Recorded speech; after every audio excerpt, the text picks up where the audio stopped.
manangana, manitsy, manamboatra. Misy zavatra mety mbola tsy fantatsika ny zavatra hitranga androany tontolo. Tsy maninona tsy fahafantarantsika an'izany. Fa ny zavatra ataovy azo antoka dia zao hoe mahalala an'Andriamanitra ianao. Amen. Ndao tsika hitsangana rasitraka ao ame voninahitra an' Jesosy. Tiako ny masonao hitontika makany amin'i Jesosy irery ihany. Tsy fantoka ny zavatra ety aloha, tsy fantoka amin'ny olona akaikinao, fa hanomana ny fonao ianao ahafahanao tena hoe mikambana amin'Andriamanitra iray. Andeha tsika hivavaka rasitraka ao. Vavaka tsika tompoko. Raha eo amin'ny anaran'i Jesosy, reto indray izay Andriamanitra manaiky notarianao, no amboarinao, mampiasainao, no kasianao. Misaotra anao izay Andriamanitra reneny amin'ny tombonandro izay mbola omenao indray androany. Misaotra ny amin'ny fiarovana, misaotra ny amin'ny fitahiana, aleloia. Misaotra ny amin'ny fanehoana ny amin'ny zavatra rehetra. Misaotra ny amin'ny teny izay entinao mitarika sy mipetraka ho arofanina ho an'ny fijoroanay tsirairay avy. Misaotra Andriamanitra ny amin'ny fitantananao anay tonga soamantsara ty eto amin'ity toerana ity izahay rehetra. Afaka indray mampanaiky ny aminay eo am-pelantananao. Afaka indray miondrika eo anatrehanao Andriamanitra. Misaotra satria anisany izahay nomenao sofina afaka mandre ny sitraponao androany. Misaotra Jesosy fa tsy navelanao ho azon'ny zavatra misy izahay fa nitarianao eo fanatrianao. Misaotra Jesosy ny amin'ny fahasalamana, misaotra ny amin'ny hery sy amin'ny tanjaka, misaotra ny amin'ny famatsiana ihany koa, misaotra ny amin'ny fitariana ny fomba mahagaga, misaotra ny amin'ny fampianarana teny an-dalana teny Jesosy. Be dia be ny zavatra nianaranay tamin'ny fanarananao, tamin'ny fiarana taminao. Ankalazainay ny anaranao fa tena tsara ianao, fa tsy miova ianao. Andriamanitra fitiavana, Andriamanitra feno fahatsarana. Asehonao isan'andro isan'andro zany, fa ianao dia Andriamanitra tsy mba miova. Ianao rehefa tia dia tia hatramin'ny farany. Misaotra Tompo fa nateo ara mety fiovan'ny fonay teny am-pandehanana. Mety nisy ny fiovan'ny fanapa-kevitra sanatria.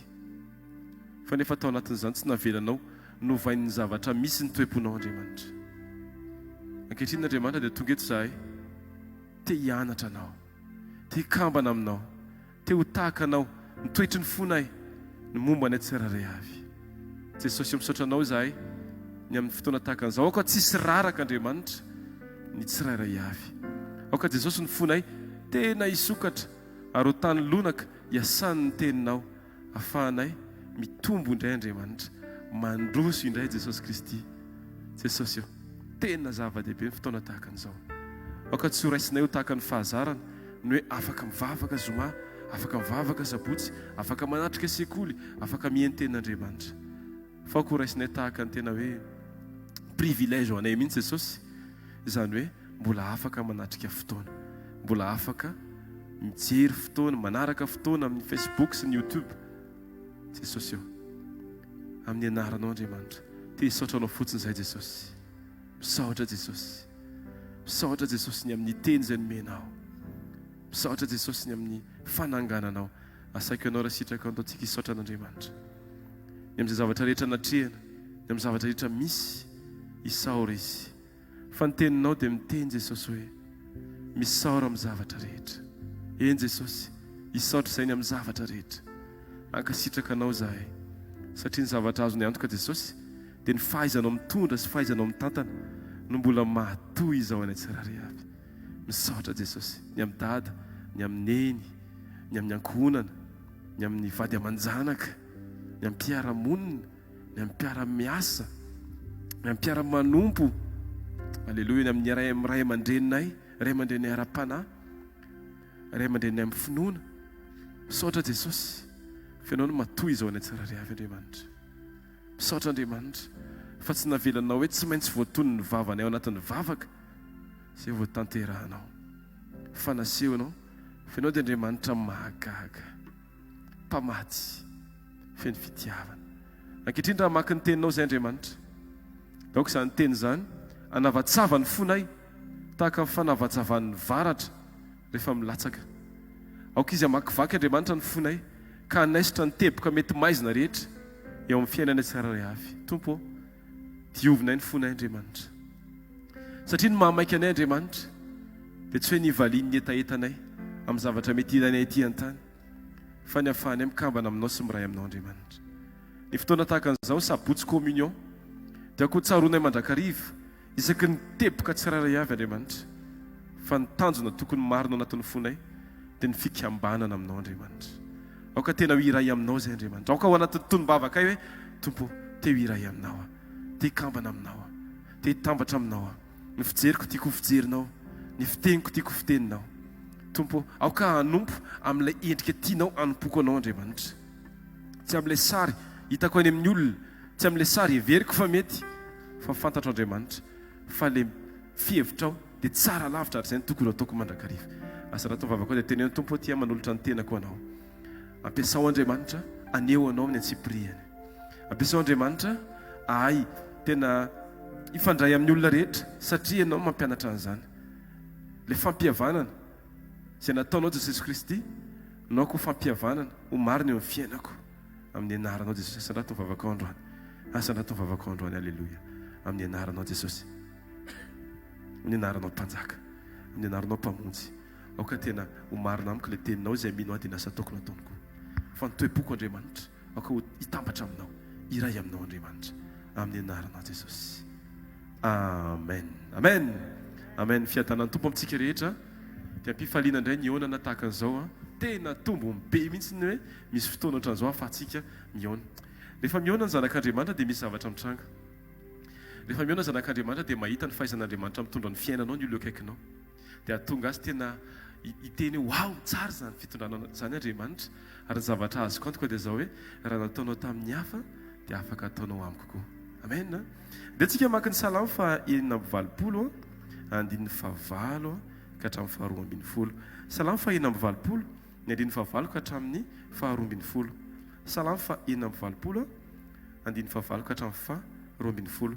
Zay raha tsika rehetra mamaky raha sitrakareo amin'ny anaran'i Jesosy Kristy manao hoe tsy misy tahaka anao Tompo amin'ireo Andriamanitra, ary tsy misy tahaka ny asanao.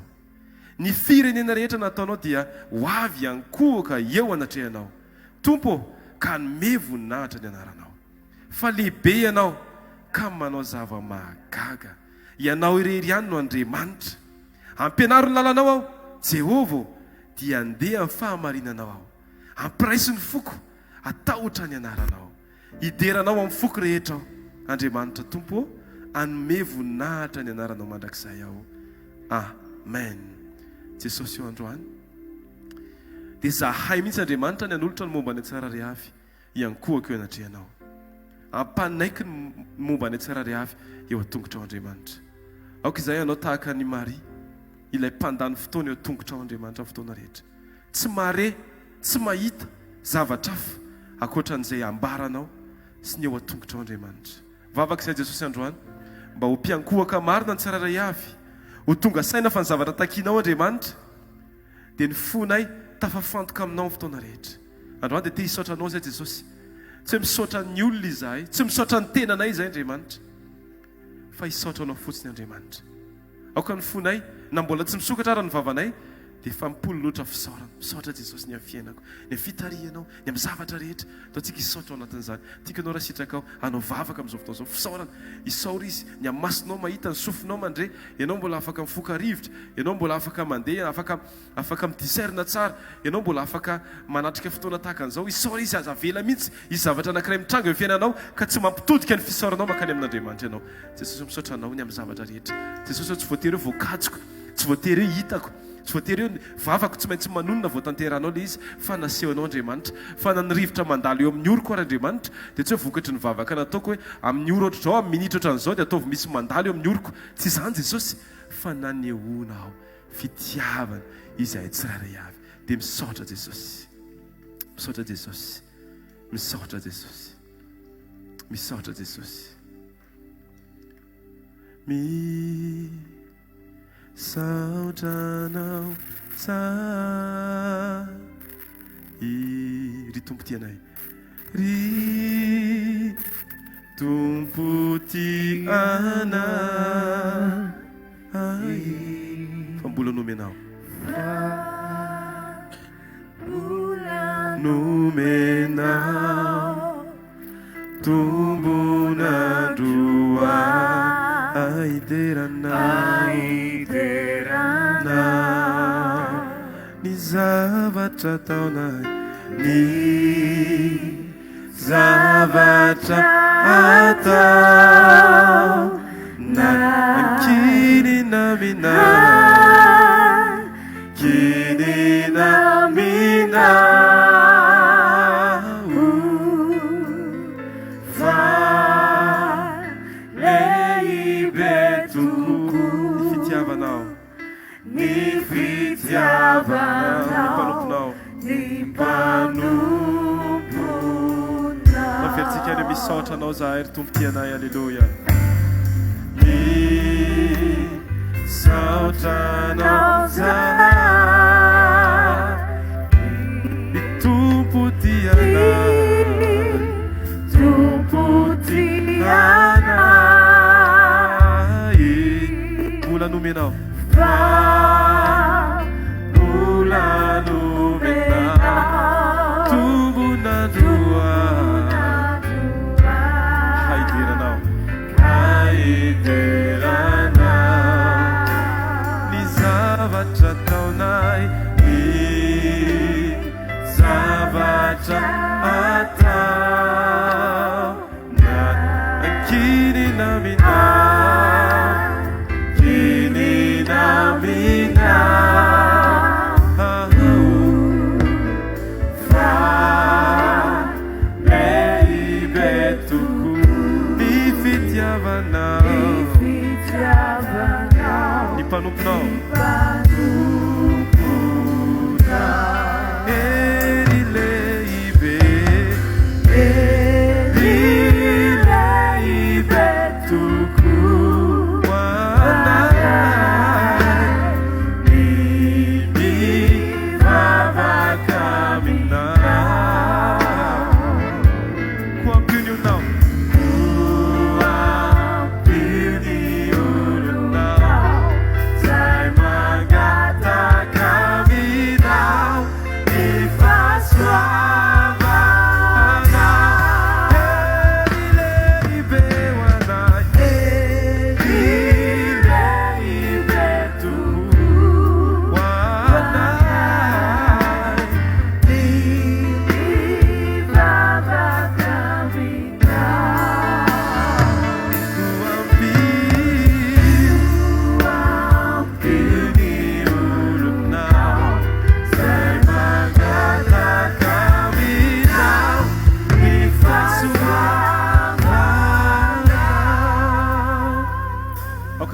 Andriamanitra nampandroso anay fenao efa laza fa azo hery ianareo amin'ny latsaha ny fanahy masina aminareo dia androany Andriamanitra aoka ny fahafenon'ny fanahy masina ao anatin'ny tsirairay avy no hanetsika anay Andriamanitra amindra anay Jesosy Kristy hitarika anay Andriamanitra mandrakariva aoka tompony fonay dia fo anay kotarihana sy amboarina fotoana rehetra ary fo afaka manambara fiderana eo anatrihan'ny zavatra rehetra mitranga Andriamanitra tsy ny zavatra mitranga no amorina na ame anay tononkira Jesosy eo fa ny fahitana ianao Andriamanitra nao ka atonga anay afaka mideranao fotoana rehetra Andriamanitra feny fiderana ny fonay Andriamanitra asaratray Andriamanitra amin'izao fotoana izao ny fiderana avy any anatin'ny fonay tsirairay avy fa mendrika indrindra ianao Andriamanitra alleluia atolotra ianao Andriamanitra le firam-baovao le teny mpiderana le teny afaka anomezana ny voninahitra anaranao Andriamanitra akanao ny toerana rehetra eo amin'ny fonay Andriamanitra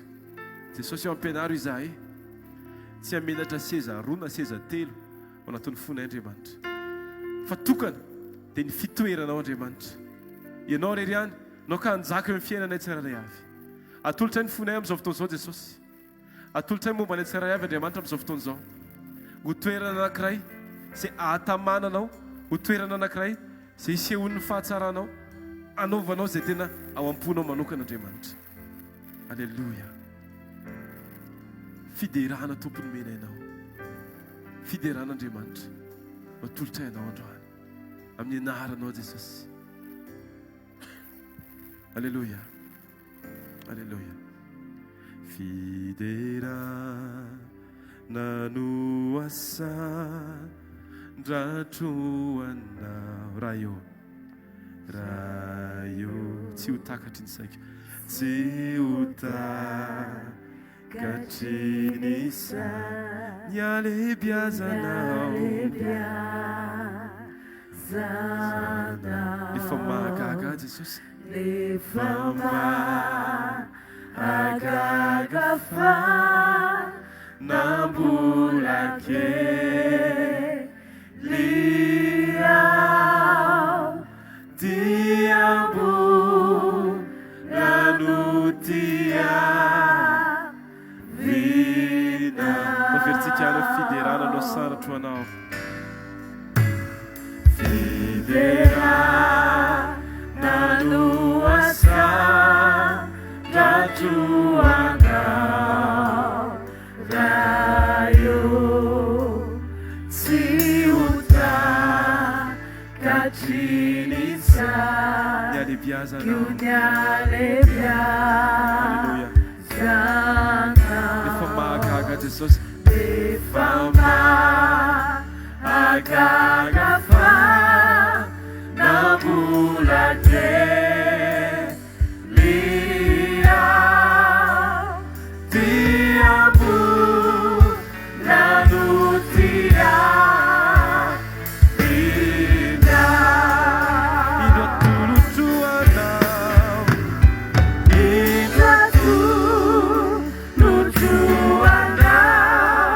ny foko raisoanao kanjakao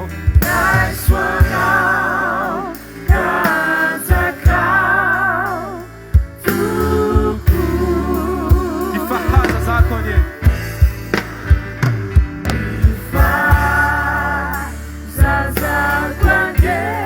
iray malala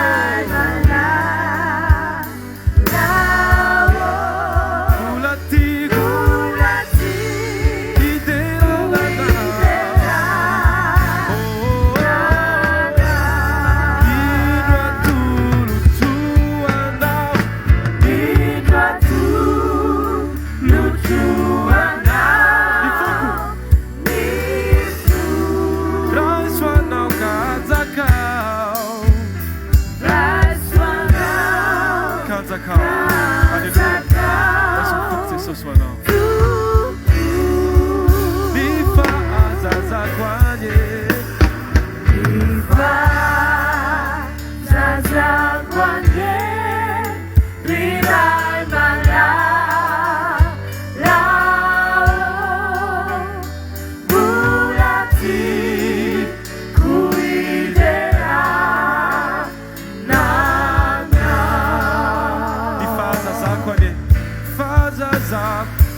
atolotsayanao Andriamanitra ny fona indray amin'ity maraina ity Jesosy tsy hoe efa anao zay omaly dia hoe ampy zay fa isa maraina Andriamanitra tahaka ny fanavaozanao ny famindramponao Andriamanitra no aoka noranay sy hanavaozanay ny fanolorany tenanay tsiraray avy Andriamanitra indro tompo Jesosy anao zahay anao ny momba anay Andriamanitra raiso ny toeranao Andriamanitra eo amin'ny fiainany tsiraray avy dia manjaka tanteraka ianao Jesosy androany ty sabotsy ty Andriamanitra dia aoko ny sabotsy afakety satria nahoana satria zahay dia ampanaiky ny momba ny tsiraray avy amin'ny fitarianao Andriamanitra hianatra mariny zahay amin'izany hoe fankatoavana zato isanjato eo anatrehany zavatra rehetra dia tsy hametraka ny hevitray ho mety tsy hametraka ny eritreritray ho mety na ny plan anay efa bien défini tsy izay ny tsara indrindra Andriamanitra fa ny fitarianao dia afaka hiteny zay indro atolotroanao ny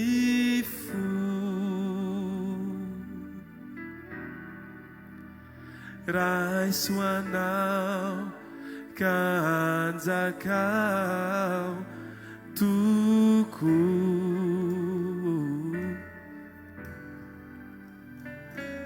ifa azazako anye riray malalao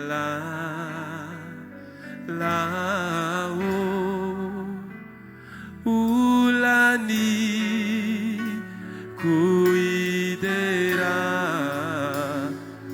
nana tsy fahatakarana Andriamanitra izay le mahazaza anay indraindray ny tsy fahaizanay miatrika Andriamanitra izay le mahazaza anay fa zao Jesosy zany rehetra zany dia entinay nambarana fiderananao Andriamanitra satria tsara ianao mendrika ny fiderana ianao Jesosy io ampianariny masonay tsy hikipy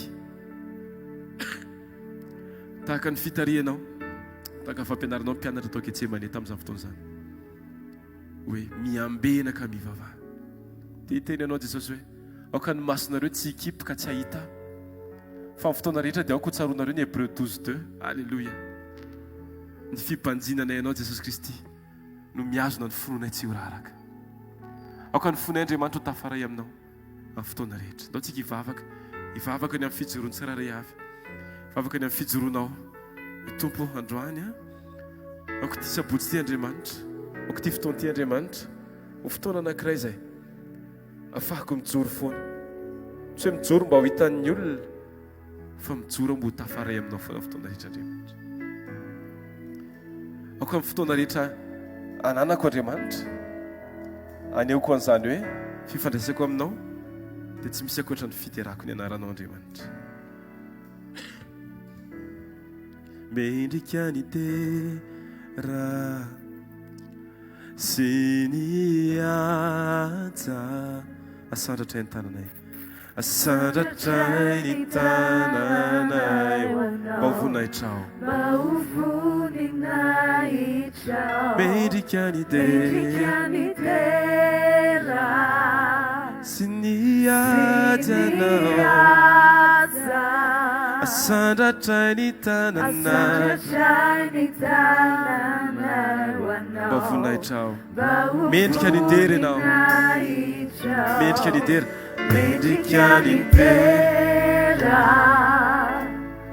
sy ny aja asandratra ny tananay mba hovoninahitra mendrika ny tera ianao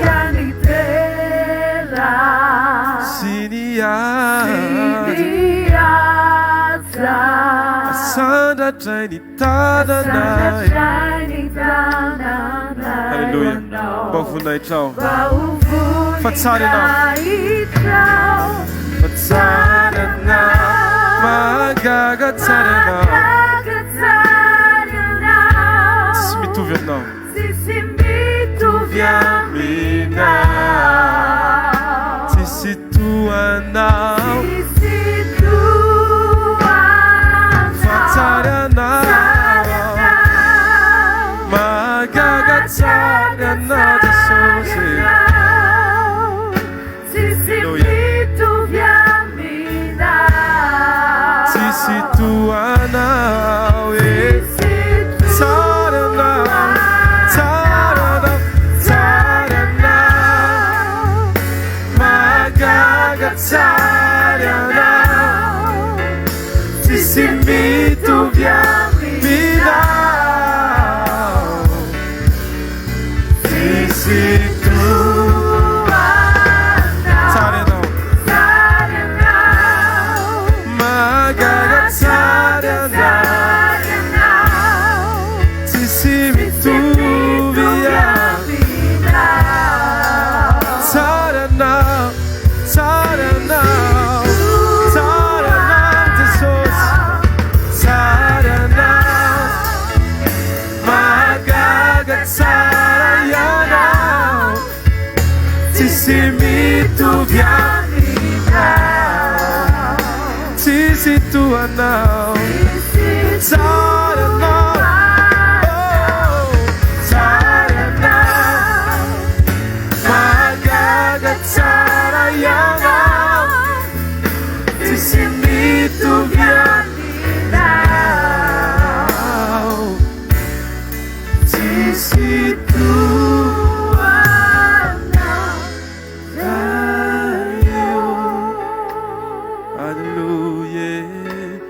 fiainanay Jesosy tsisy afaka milahatra aminao amin'ny fiainanay Andriamanitra tsy misy tianay mihoatra anao ianao Jesosy. Alleluia alleluia fa tsara anao mahagaga tsara anao tsisy mitovy aminao tsisy toanao tsisy toanao tsara anao mahagaga tsara anao tsisy mitovy aminao tsisy toanao raio. Alleluia ny hosana ny fiderana mendrika anao ny feno hatsarana mandrakizay ianao ianao ianao tompo mendrika ny fiderana asarato ny feonao dia dirao ny tompo androany. Alleluia serere ararararara Alleluia mendrika ny anaranao mendrika ny fiderana ianao. Alleluia Alleluia Alleluia one now oh Alleluia Alleluia Alleluia one now. Alleluia amin'ny fotoana rehetra Jesosy amin'ny fifoazanay amin'ny fitsangananay amin'ny famindranay amin'ny fampiasanao anay dia ka ho teny mitovy ny anatin'ny vavanay Andriamanitra satria Andriamanitra mitovy ny anatin'ny fony tsirairay avy dia ny teny mpiderananao Andriamanitra afaka ny teny foana zay Jesosy amin'ny fotoana rehetra hoe isan'andro atompo milanao isan'ora atompo milanao isa minitra isa segondra atompo milanao isan'andro a Jesosy milanao isan'andro atompo milanao isan'ora atompo milanao isa segondra toferitsika any zany tompo za Jesosy milanao isan'andro zao Jesosy milanao isan'ora atompo milanao isa minitra Jesosy isa segondra ny fony saiko ny fanaiky ny fony saiko ny fanaiky maniry mafy anao tsisy toerana takaloko eo anilana eo akaikinao iantompo no matsaray hitoetra tsy ananaya ny fony saiko ny fanaiky tsikareto anao iran'izany. Alleluia ny fony saiko ny fanaiky maniry mafyanao tsisy toerana takaloko eo anirana eo akaikinao iantompo no matsara hitoetra tsy ananaya isan'andro tompo milanao. Alleluia isan'andro tompo milanao isan'ora tompo milanao, isa-minitra isa-tsekonda tompo milanao. Isan'andro a Jesosy milanao, isan'andro a tompo milanao, isan'ora tompo milanao, isa-minitra isa-tsekonda tompo milanao. Ifunisaky fanahy, funisaky unifanahyko, maniry mafy anao, tsisy toerana takaroko ny eo anilanao, eo akaikinao iantompo no matsaray, itoetra tsy ananay, itoetra itoetra tsy ananay, itoetra itoetra tsy ananay, tsy ananay,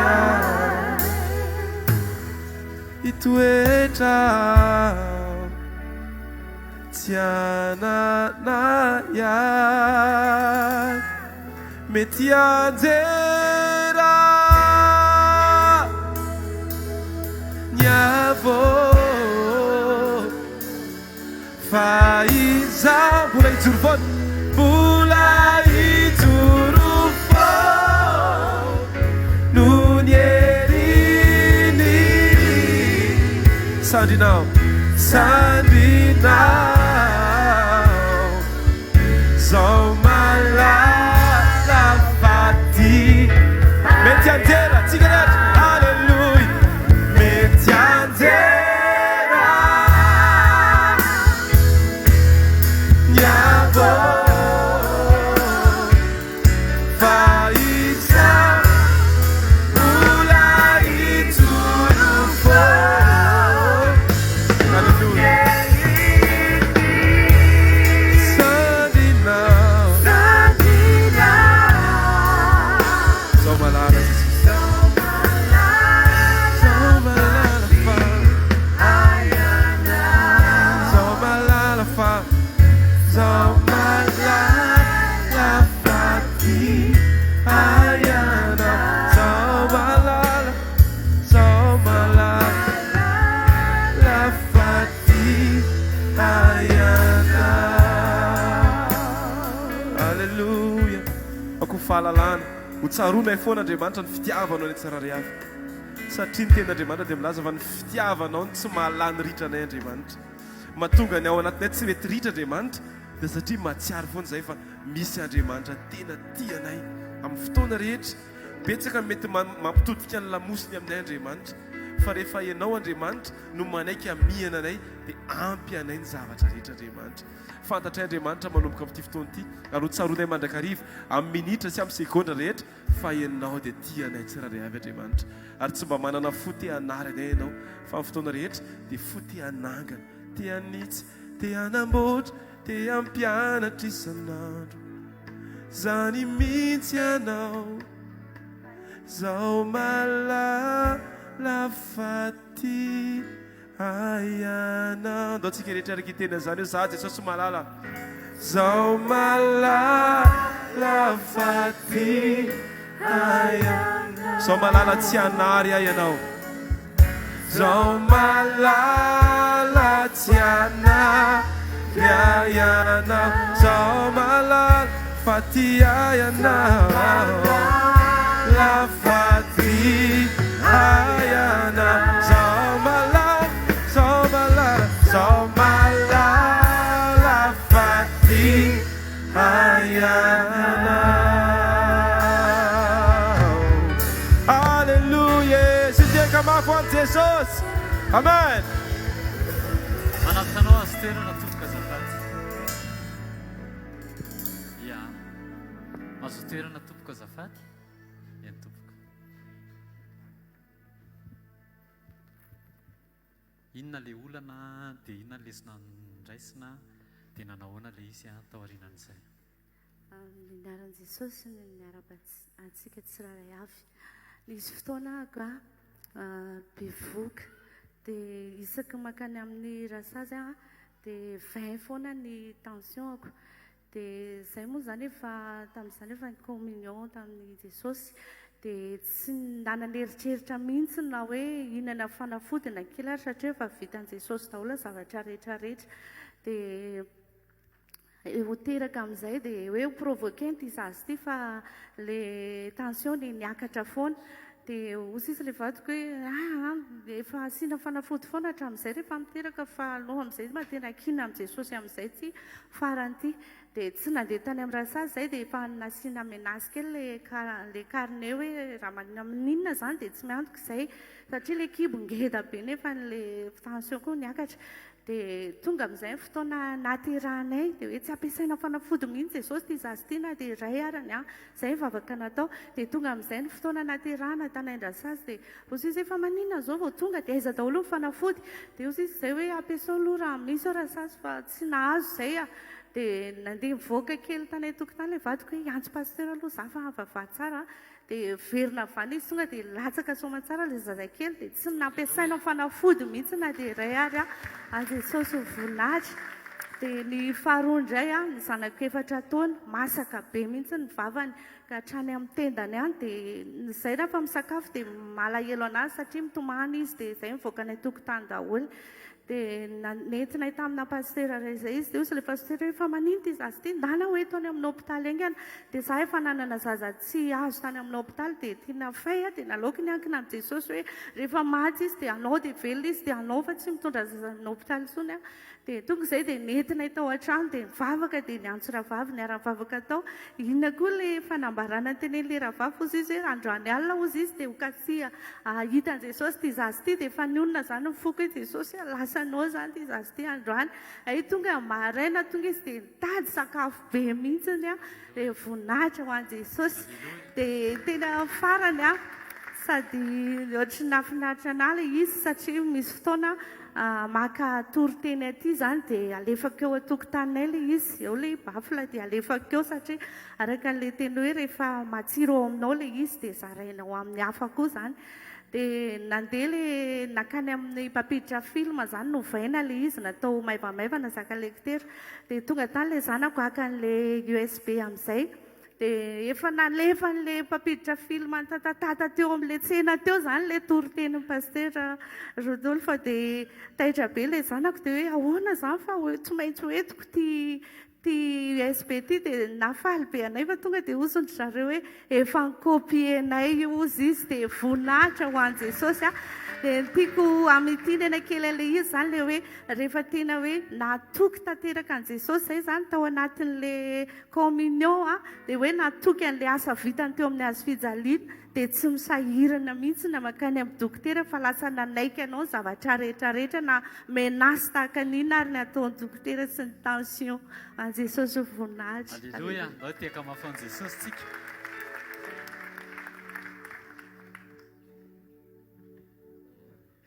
Pisy daholo tompoko. Pisy tompoko. Ny vonin'izy roko vavolombelona eto zany dia voalohany indrindra voninahitra ho an'i Jesosy rery ihany. Ny faharoa dia tena hoe analana baraka ny devoly. Izay ny tena hoe jiroko vavolombelona eto.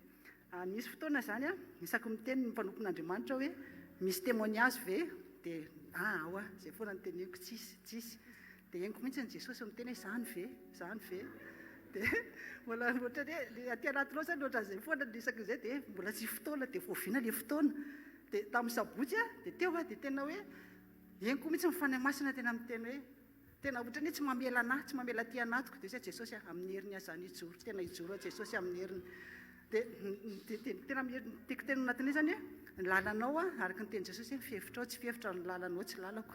Ny antony nandehanako zany hanao vacances zay nandehanako aty dia za manana problème ara-tokantrano am-panambadiana dia efa 9 ans zay no efa séparé du corps dia tonga taty zany dia za tsy nieritreritra ninona mihitsy dia tamin'ny voalohany tonga izay dia nakao tamin'ny mivavaka taria analakely dia henoko fa Jesosy ny teny amiko hoe lasa ianao mamela an'le vehivavy dia tonga taty amin'izay hoe eny ary jesosy tonga dia nanaiky ho i jesosy zay zany dia mio fotoana ho aza maintsy mifanahy masina dia avy eo amin'izay dia tonga dia niteny tamin'ny olona vavako moa zany hoe eto am-bavaka ao fa misy andeha ohatr'izao zany dia tiako tena zany le obéissance zany tena ilaina le obéissance araka ny teny efa voalohany teo hoe mila makatò fotsiny ianao dia zay any jesosy ny ambiny dia omeo ny fotoana ho a jesosy dia tonga ny fotoany dia za sy ny namako niaraka zany dia fa nisy olana ampiasain'i jesosy nahita ny tranony zareo dia nandeha tamin'izay zay nandeha tany tonga tany zay izy le olona hoe tsao zareo fa lasa mifindra hoe voamaly izy mifindra dia zay zay ahoana zany jesosy ianao maniraka anany fa izy ary lasa mifindra dia avy eo dia ozy izy le olona hoe fa izy nareo dia namany dia ty ozy numéroany dia meno numéroany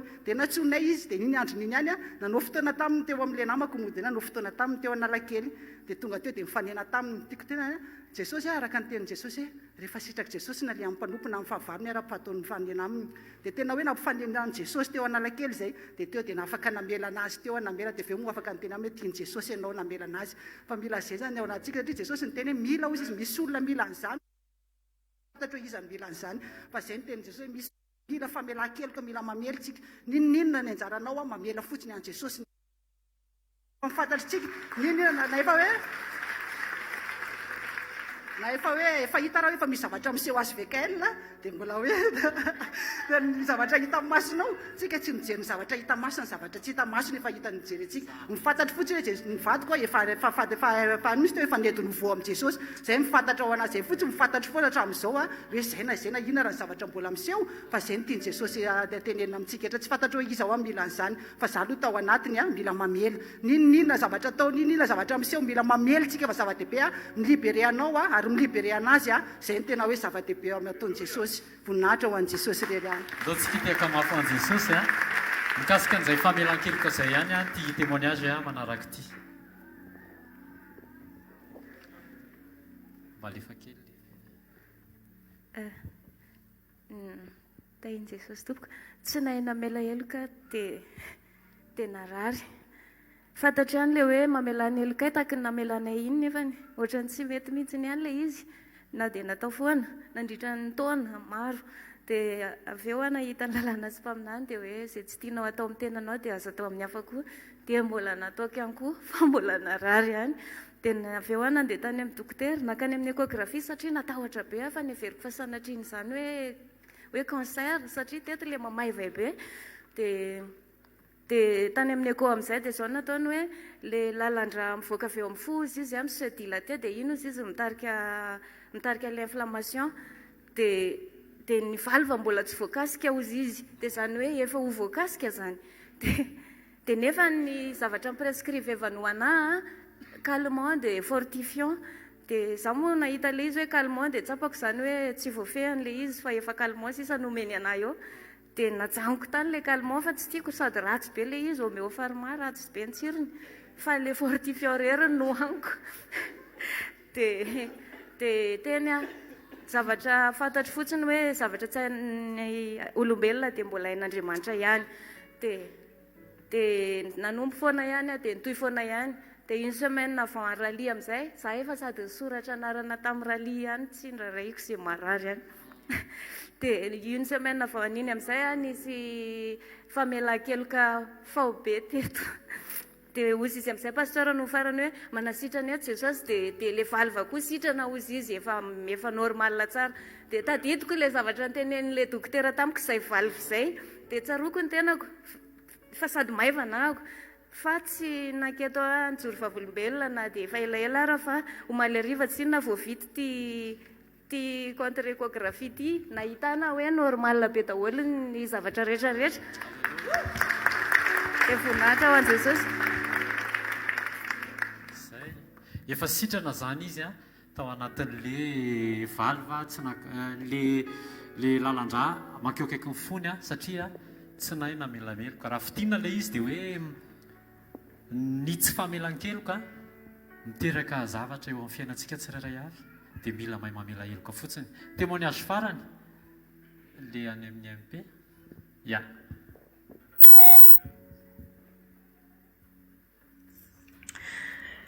faly miarahaba antsika rehetra indray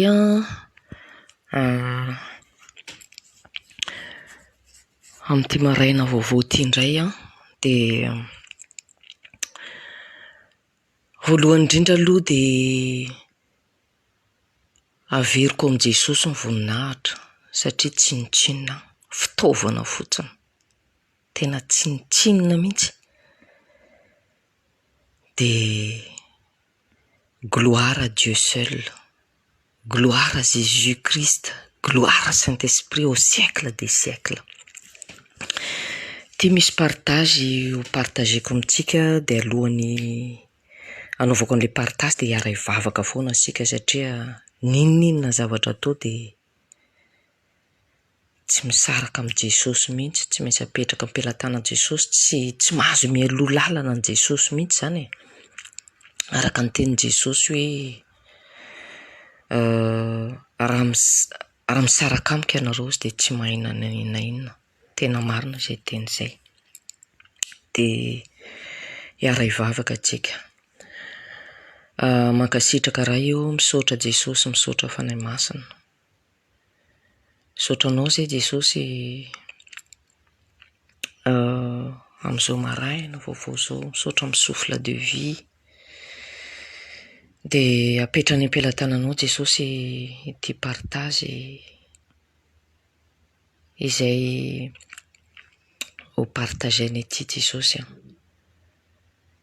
Apetrany am-pelantananao dia averiny aminao foana ny voninahitra satria tsinitsinina izay Jesosy, fitaovana fotsiny, fa toi la gloire au siècle des siècles. Amen. Ty misy partage ho partageko aminareo tamin'ny zoma, andro zoma zany, tamin'ny école amin'ny fanotronana dia nanaraka ny école amin'ny fanotronana tany Madagasikara io dia rehefa vita ny école amin'ny fanotronana dia tadidiko tsara mihitsy ny tenin'ny mpanompo pasteur Rodolphe. Teny izy hoe anareo izy rehefa andeha amin'ny fanatrehana dia miomana foana. Dia satria indraindray ozy indraindray zany tsika on n'est pas rendu compte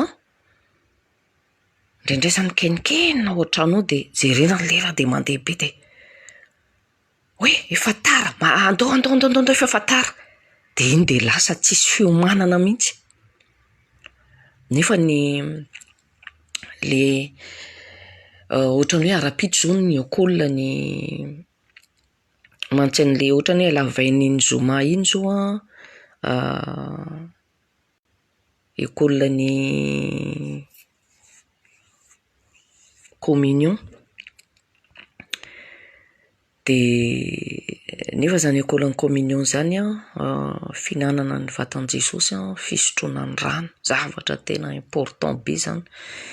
Tsy kilalao mihitsy zany fa zavatra tena important be, tena zany hoe à table miaraka amin'ny Jesosy zany, à table avec le roi des rois, le seigneur des seigneurs zany, tena zavatra très très très précieux mihitsy zany. Dia tokony mila fiomanana foana. Dia teneniko aminareo lefa arivan'iny tena tafaletika tanatin'ny foko mihitsy ny tenin'ny mpanompon'Andriamanitra pasteur Rodolphe ny miomana foana rehefa andeha amin'ny fanatrehana. Dia teny mihitsy tamin'i Jesosy tena iobéiran'ny tenin'ny mpanomponao hoe mila miomana foana rehefa andeha amin'ny fanatrehananao. En plus Jesosy androany dia mantsy ny Sabotsy alavay zany andeha alohan'ny atory tamin'ny zoma io. Dia plus Jesosy raha-pitso école ny communion dia tena fa prépareko mihitsy aho Jesosy, efa prépareko de maintenant mihitsy ny saint-saine. Dia nakavera anankiroa dia nasiko jus de raisin, nasiko an'le mofo nataoko ambonina plaquette vert. Dia sady iomana ho Jesosy iobéirana zany tenin'ny mpanomponao zany dia efa homaniko le ity saint-saine ho. Dia nentiko ny saint-saine anomaniko iny nataoko tany amin'ny efitra anahy satria misy taona indraindray rehefa mifoa dia mihaino ny fandarana Madagasikara dia efa pré eo le sainsaine. Dia rehefa mifoana raina dia vonao miseritra an' Jesosy amin'ny souffle de vie dia aveo dia andeha hihaino an'le prédication ny école communion any Madagasikara dia teo dia niteny andeha any amin'ny salon mihitsy akabana mihitsy tellement j'ai déjà pré fa nivonona mihitsy dia nalaiko le sainsaine dia nafindrako tany amin'ny salon. Za moako amin'ny salon manana karazana ohatran'ny pilipitra fametrana baiboly dia ao ambany eo azo metrana zavy dia napetrako tambany teo le sainsaine. Dia rehefa nihaino ny prédication ny Madagasikara tany ny école communion dia rehefa andeha hanamasina n'le mofo mpanompo pasteur Rodolphe dia nisotomoko amin'izay le plaquette vert misy an'le vera anankiroa jus de raisin sy le vera anankiray misy an'le mofo. Dia rehefa naka an'le vera misy an'le mofo aho dia nanjavona le mofo tsy hita dia tetra be mihitsy tao anatin'ny foko aloha dia napitrapitrako mihitsy maso nampidiniko dia teo anteny hoe za mihitsy ny préparé an'le mofo na dia naka an'le mofo tao amin'ny efitra teo za mihitsy dia mbola teo mihitsy le izy dia nikoka mihitsy zany foko fa tena tampoka taminahy mihitsy le izy. Dia latsaka tao anatin'ny penseko tamin'izay fotoana zay ny histoire n'le mpianatra rehefa nampandroso an' Jesosy an'ireo rivariva dia rehefa nanamasina rehefa teo am-pisakafoanana table niaraka amin'i Jesosy rehefa namaky an'le mofo izy dia nisokatra amin'ny mason'ny mpianatra nefa Jesosy nanjavona. Dia teo zany za dia hoe teo dia naboariko fotsiny foko hoe misaotra an' Jesosy foana amin'ny zavatra rehetrarehetra. Dia teo nanana programme hoe bon alaiko ty vera ty zany dia andeha haka mofo vaovao dia rehefa nalaiko ny vera akan'le mofo vaovao dia tonga dia niverina tao le mofo dia tsy nahateny intsona dia ozaka hoe alleluia Jesosy alleluia fifaliana be miboboika tao anatiko. Dia rehefa vita le école en communion dia nandefa message vocal tany amin'ny pasteur Rodolphe dia rehefa avy eo moa ny fampiantso zay niantso pasteur Rodolphe dia tantareko amin'ny pasteur rehefa zareo ny arahaba anniversaire en plus anniversaire ko mihitsy tamin'io fotoana io. Dia rehefa niantso pasteur Rodolphe dia nitantaraiko dia niteny izy hoe Jesosy mihitsy naka an'le mofo izy en clin d'œil manambara ny présence izy. Teo nisokatra amin'ny masoko. Wow, alleluia. Tena misaotra Jesosy alleluia, tena marina. Tena nisokatra mihitsy ny ao anatin'ny masoko ny atim-panahiko mihitsy. Nisokatra hoe wow, c'est la vérité, tena marina. Dia tena alleluia tena misaotra Jesosy. Dia nampahery be anahy rehefa nisaraka teo izay sy pasteur Rodolphe dia nampahery be mihitsy le izy. Sao hoe tena gloire à Jésus au siècle des siècles. Dia conclusion tiako tirena zany tiako tirena zany dia voalohany indrindra aloha dia averiko amin'i Jesosy foana voninahitra fa tsy nitsinona fitaovana fotsiny. Dia faharoa, conclusion faharoa raisiko dia mampahery antsika fa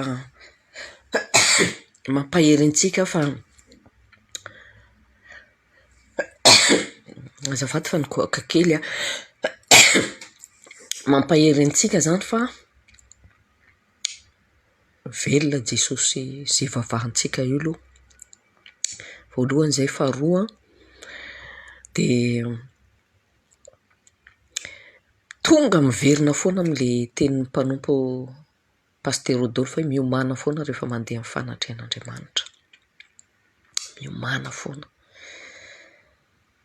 Izany hoe miomana foana rehefa atabla miaraka amin'Andriamanitra. Izany hoe atabla miaraka amin'i Jesosy.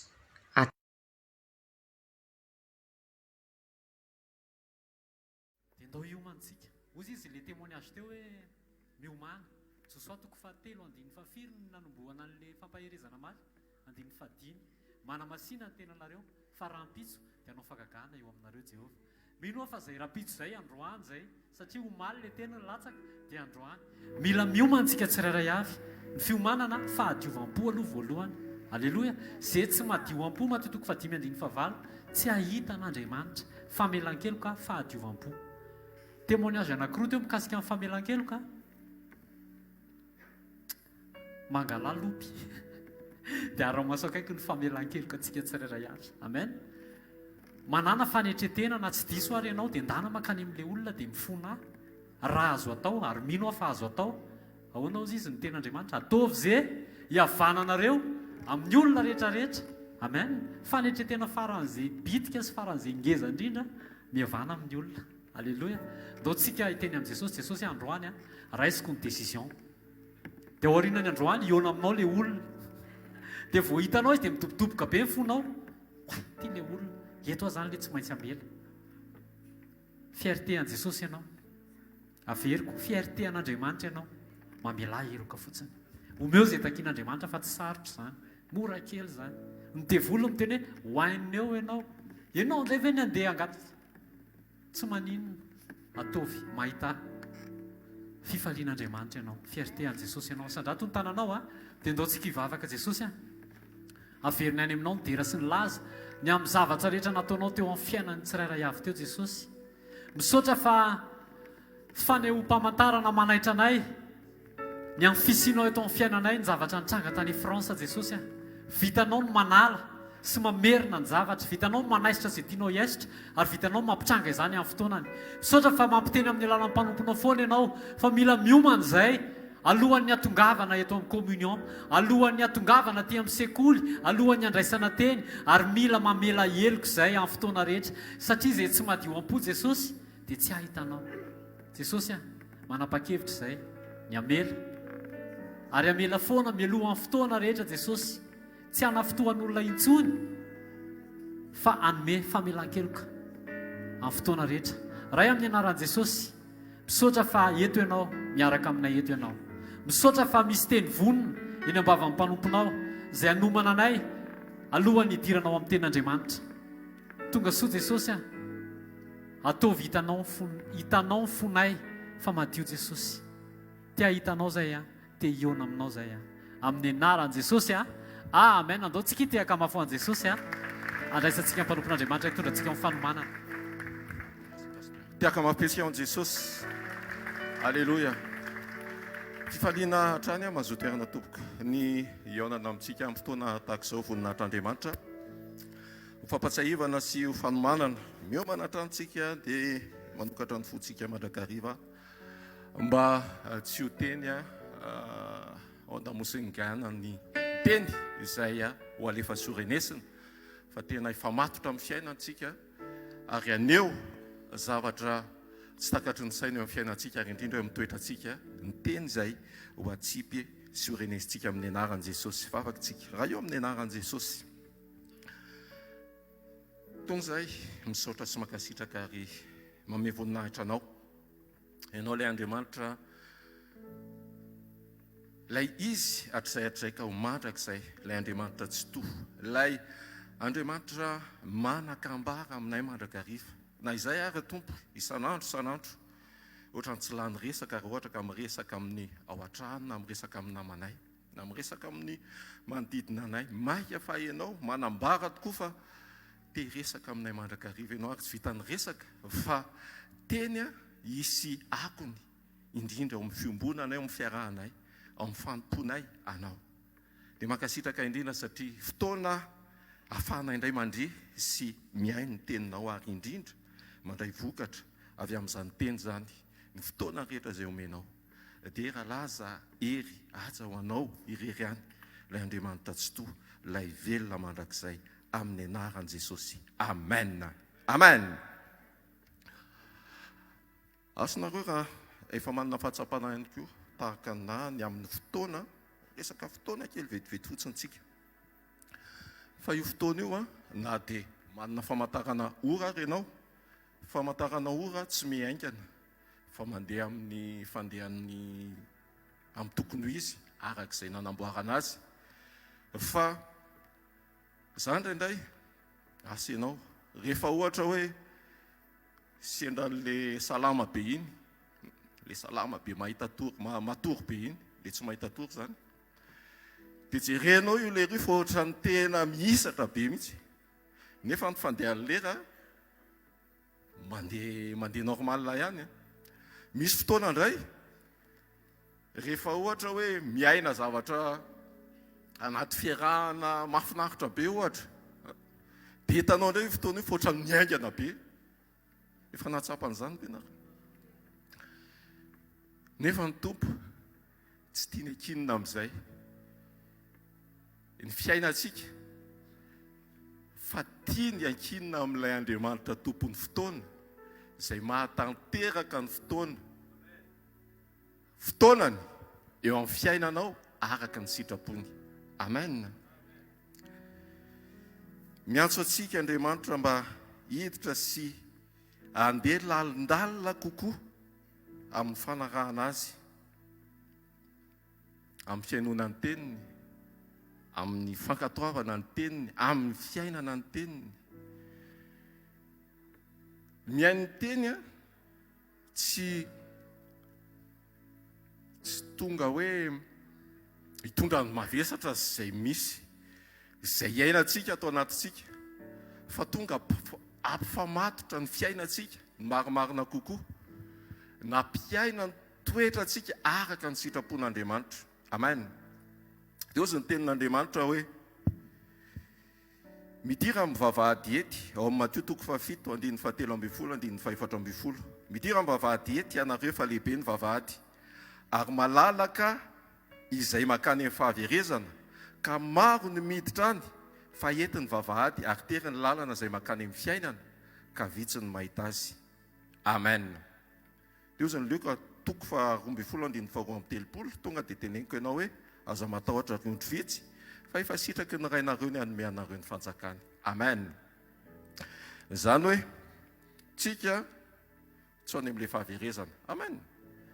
Satria manana ny mandrakizay ho andrandraintsika, ary manana n'ilay mandrakizay efa vonintsika, dia manomana sy miomana ho amin'izay. Mahatonga ny lalana ho tery, dia ny fampanjakantsika ny tenin'Andriamanitra eo amin'ny nofo, anapaka eo amin'ny nofo noho ny amin'ny fitarihan'ny fanahy. Io nofo io no mahatonga ny ohatrany hoe mahatery na mampalalaka n'ilay andehanantsika. Matanteraka raha hoe tamin'ny fotoana mbola tsy naraisana an' Jesosy, miaina amin'ny daniny kibo sy ny amin'ny hoe sitrapony nofo, dia ohatrany hoe tena fahafahana tsy misy ohatr' izany. Fa tamin'ny fotoana anankiray nandraisana an' Jesosy, dia misy sitrapo izay tokony ho arahana, izay tokony ho idirana, mba ahafahantsika mihazona amin'ny famonjena sy mihevitra amin'ny mandrakizay antsika. Tsy afaka antsontsika hoe anao an'izay araka ny sitrapontsika sy aneo an'izay fahatsapan'ny nofontsika. Dia izay ny tian'Andriamanitra hidirantsika ao amin'ny teniny, satria ny teniny no maneho ny fahamarinana sy ny sitrapon'Andriamanitra, ahafahantsika mampifanitsy sy mamolaka ny nofontsika ho zaka ny fanahy mba handeha tokoa araka ny sitrapony. Amen. Eto amin'ity toerana ity, andraisantsika ny tenin'Andriamanitra na ny amin'ny toerana hafa izay ahenoantsika ny tenin'Andriamanitra, dia tsy maintsy ary ho amin'izany ny andrenesantsika ny teny, ho amin'ny fampiarana, ho amin'ny fiainana, ho amin'ny famolana ny ity nofo ity, ny tena marina, tsy ahenoantsika izay mety fahatsapan'ny nofo, satria io nofo io no mbola mihazona ny lainga, io nofo io no mbola tsy ahafahantsika le mijoro vavolombelona hoe sao dia misy an'izao, fa misy zavatra tokony ho hitsitsika, so avotsitsika, ary misy dingana tokony ataontsika, dia ny mampandefitra ny nofo io, izay le hoe maty amin'ny tena, maty amin'ny tena noho ny amin'ny tenin'Andriamanitra. Amen. Ary mino aho fa isy dingana indray rosotsika ho amin'ny lalindalina kokoa, indrindra ho amin'ny fiombonana, ho amin'ny fotoam-piombonana androany. Tsy vita ny teny fa tena mihinana ny tenitsika amin'ny endriny nofony sy ny amin'ny rany, ary tena ho fahafenoana, maneho n'ilay fahafenoan'Andriamanitra, ny amin'ny teniny dia ny amin'ny nofony sy ny amin'ny rany. Ahitan'izay ianao ary ampanjaka ny fitarihan'ny fanahy ianao tsy andre ny fitarihan'ny nofo mba mety amin'ny fotoana kelikely fotsiny mety hainonao hoe tery ny lalanao, fa amin'ny fotoana anankiray dia hainao hoe izany tokoa ilay mandroso ao amin'Andriamanitra. Amen. Taontsika hisangana dia hivavaka.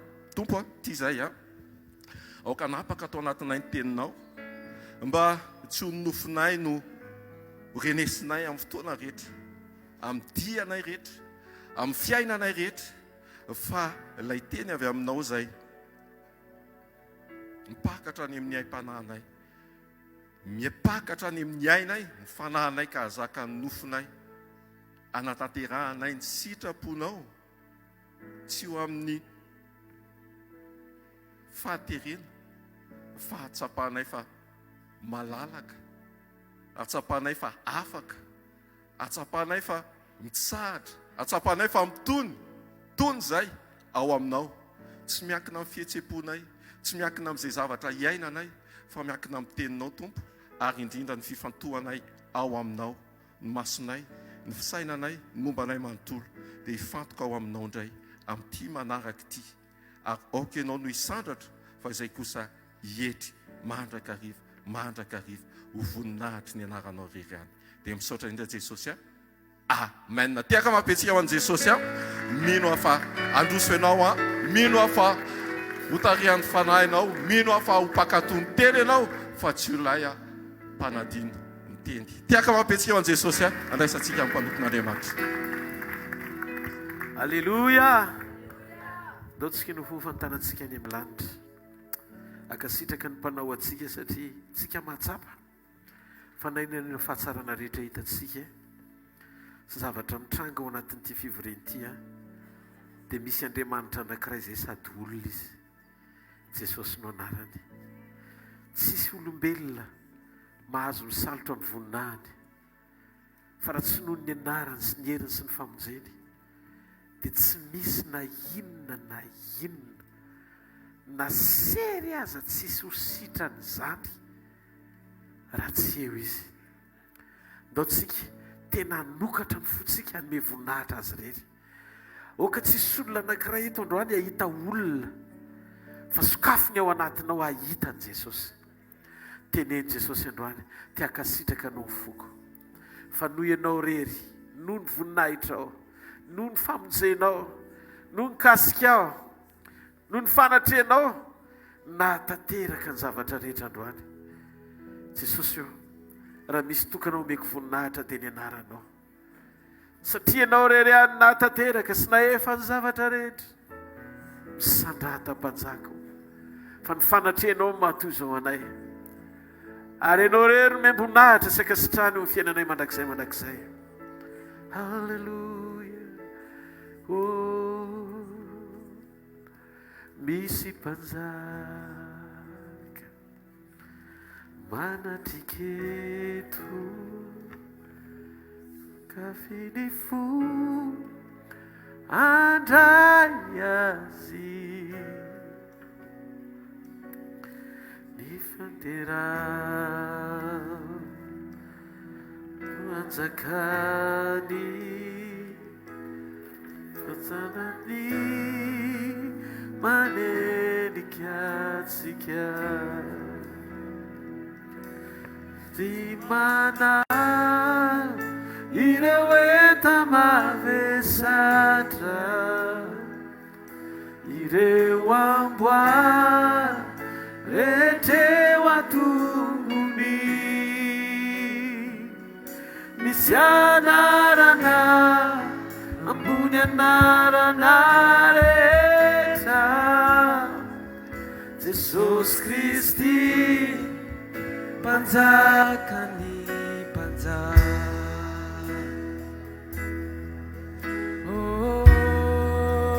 nao sandratsika mifotsika manototsokafony ao anatinao ame vonahitra azy. Halleluja. Oaziniat si voninahitra midrikilay nandresoantsik nalevina nitsangana minkery ny fasana tsy natazonazy ny fidera de ho azy mandrakizay ilay nandresy tompony fanaray misy anarana ambony anarana rehetra Jesus Christi panjakany panjaka.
Fiandrianana mahatompo sy mpanjakanao ianao ny mpanjaka sy tompony tompo ndrehetra izay rehetra miankina amin'ny fahatanteranao, miankina amin'ny famonjena vitanao.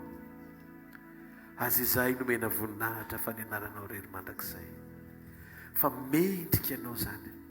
Hozy izy Paoly zay hoe tsy izaho no nomboana teo amin'ny azy fijaliana, tsy izaho no mikapohana nandony vidy ny fanasitranana, fa nisy teo amin'ny azy fijaliana zay namonjy ianareo, ary izy nanafaka anareo afaka amin'ny fahotana sy andray famonjena andovana fiainana mandrakizay. Amin'ny anarany nanaovana batisa anareo, dia tsy izany fa Jesosy Kristy avy any Nazareta, mpanjaka ny mpanjaka sy tompony tompo. Nao tsy kitiatanana mafeo azy. Halleluja, halleluja. Mitenena tompo androany maraina indray, dia oka ny teninao fiainana, oka ny teninao fanafahana, oka ny teninao fanasitranana, oka ny teninao fananganana, oka ny teninao fanafahana, oka ny teninao famonjena, oka ny teninao famelobelomana, ary oka ny teninao ho famirapiratana eo amin'ny fiainanay ao anaty aizina. Mitenena tompo, miainanao zay amin'ny anaran'i Jesosy. Amen. Ndao tsika ity tanana mafy be ho an'ny tompo. Mengavy ianao azo toerana. Halleluja.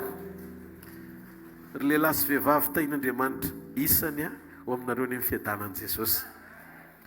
Andreo dia tondratsika eo anatin'ny fotoana fohy ny tenin'Andriamanitra izay nampitondraina ny lohateny hoe fiombonana mihazona tanjaka ara-panahy. Communion mihazona tanjaka ara-panahy. Tsika rehetra mamerina hoe fiombonana mihazona tanjaka ara-panahy. Misy teboka anankitelo fotsiny no zaraiko androany manoloana ny hoe fiazonany communion ny tanjaka ara-panahy. Tsika mila matanjaka ara-panahy. Zay olona matanjaka ara-panahy zany a dia olona tsy azo ny tafiotra ozokozonina. Zay le resaka teto omaly hoe rehefa ny anaty tafiotra Jesosy a dia miantso petery hvkl-lakana izy. Dikan'izay tsy le petera miforotra ao anaty lakana matahoatronja mba ho atsahatra ntsony, fa petera miatrikonja mba ndendeha eny amboniny miaraka amin'i Jesosy. Ny olona tena mahazo antoka fa miaraka amin'i Jesosy dia tsy mifendro miatsikady, fa manana hery hiatrehana ny mafy satria mahazo antoka fa miaraka amin'ny mahery amboniny mahery izy. Tsy maharety eka ho an'Andriamanitra. Jesosy zany a te hiteny aminao fa Andriamanitra tia manao défi. Andriamanitra tia manao défi izy. Zay nampangovotra anao no ampaherezany ianao. Diky zany fa misy vision tian'Andriamanitra hovaina ao anatsika. Vina sy fahitana tsy mitovy amin'izay mahazatra atsika. Ohatrany hoe ianao zao mampifaly ianao dia rehefa mety ilay fiainana, rehefa mitranga ohatran'ireny le fahagagana, dia tena natao contrôle mihitsy ilay izy, dia tena navoaka ny dokotera avy any mihitsy ilay hoe tiany avant dia tiany après. Mahafinaritra atsika izany. Ary ato aloha wow, teny amiko Andriamanitra. Zao lazain'i Jesosy hoe be dia be hono ny avant sy après hitranga ato. Alleluia. Hitanao misy zany ny sarinao taloha sy misy ny sarinao vaovao. Fa zao mahafinaritra amin'i Jesosy. Matetika ny antsika rehefa maka sary ny sary taloha tsara noho ny sary vaovao. Fa ny an'i Jesosy ny sary taloha ratsy noho le sary hitranga vaovao. Tsy mahareteka ao an'Andriamanitra. Rehefa Jesosy ny anaty fivoriana ohatrao indrindra ao anaty fanasana dia manome ny tsara lavitra noho ny tena izy. Ny tena izy voaloboka fiazina no atao hoe va. Ranom-boaloboka mamy tsara.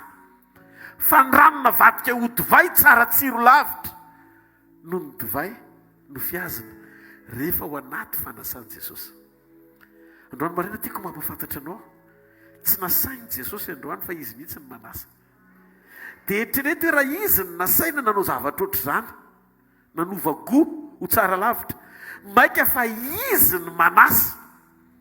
Teny aminao mbola tsara sy mihoatra lavitra no zay goho rehetra fantatra ohatra amin'izay ny anovany tsiro an'io fiainanao io. Manana antoka fa ho ataon'Andriamanitra zany. Alleluia, alleluia. Firy aloha no tena mba manana n'izany fo zany androany, afaka tena nokatra ny ao anatiny hifankahita amin'izany fahamarinana zany. Raha ianao zay olon'izay dia tiako ianao hiteatanana mafy ao an'Andriamanitra. Alleluia. Teboka anankitelo tena hoe zavatra fiainana ao anaty fiombonana miazona tanjaka ara-panahy. Azoniny izay fiombonana izay le tanjaka ao ara-panahy.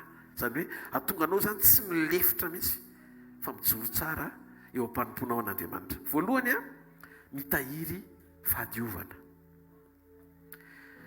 Ataovy mahasary mpiaro anao ny fahadiovanao. Fahadiovana ara-panahy ilay izy.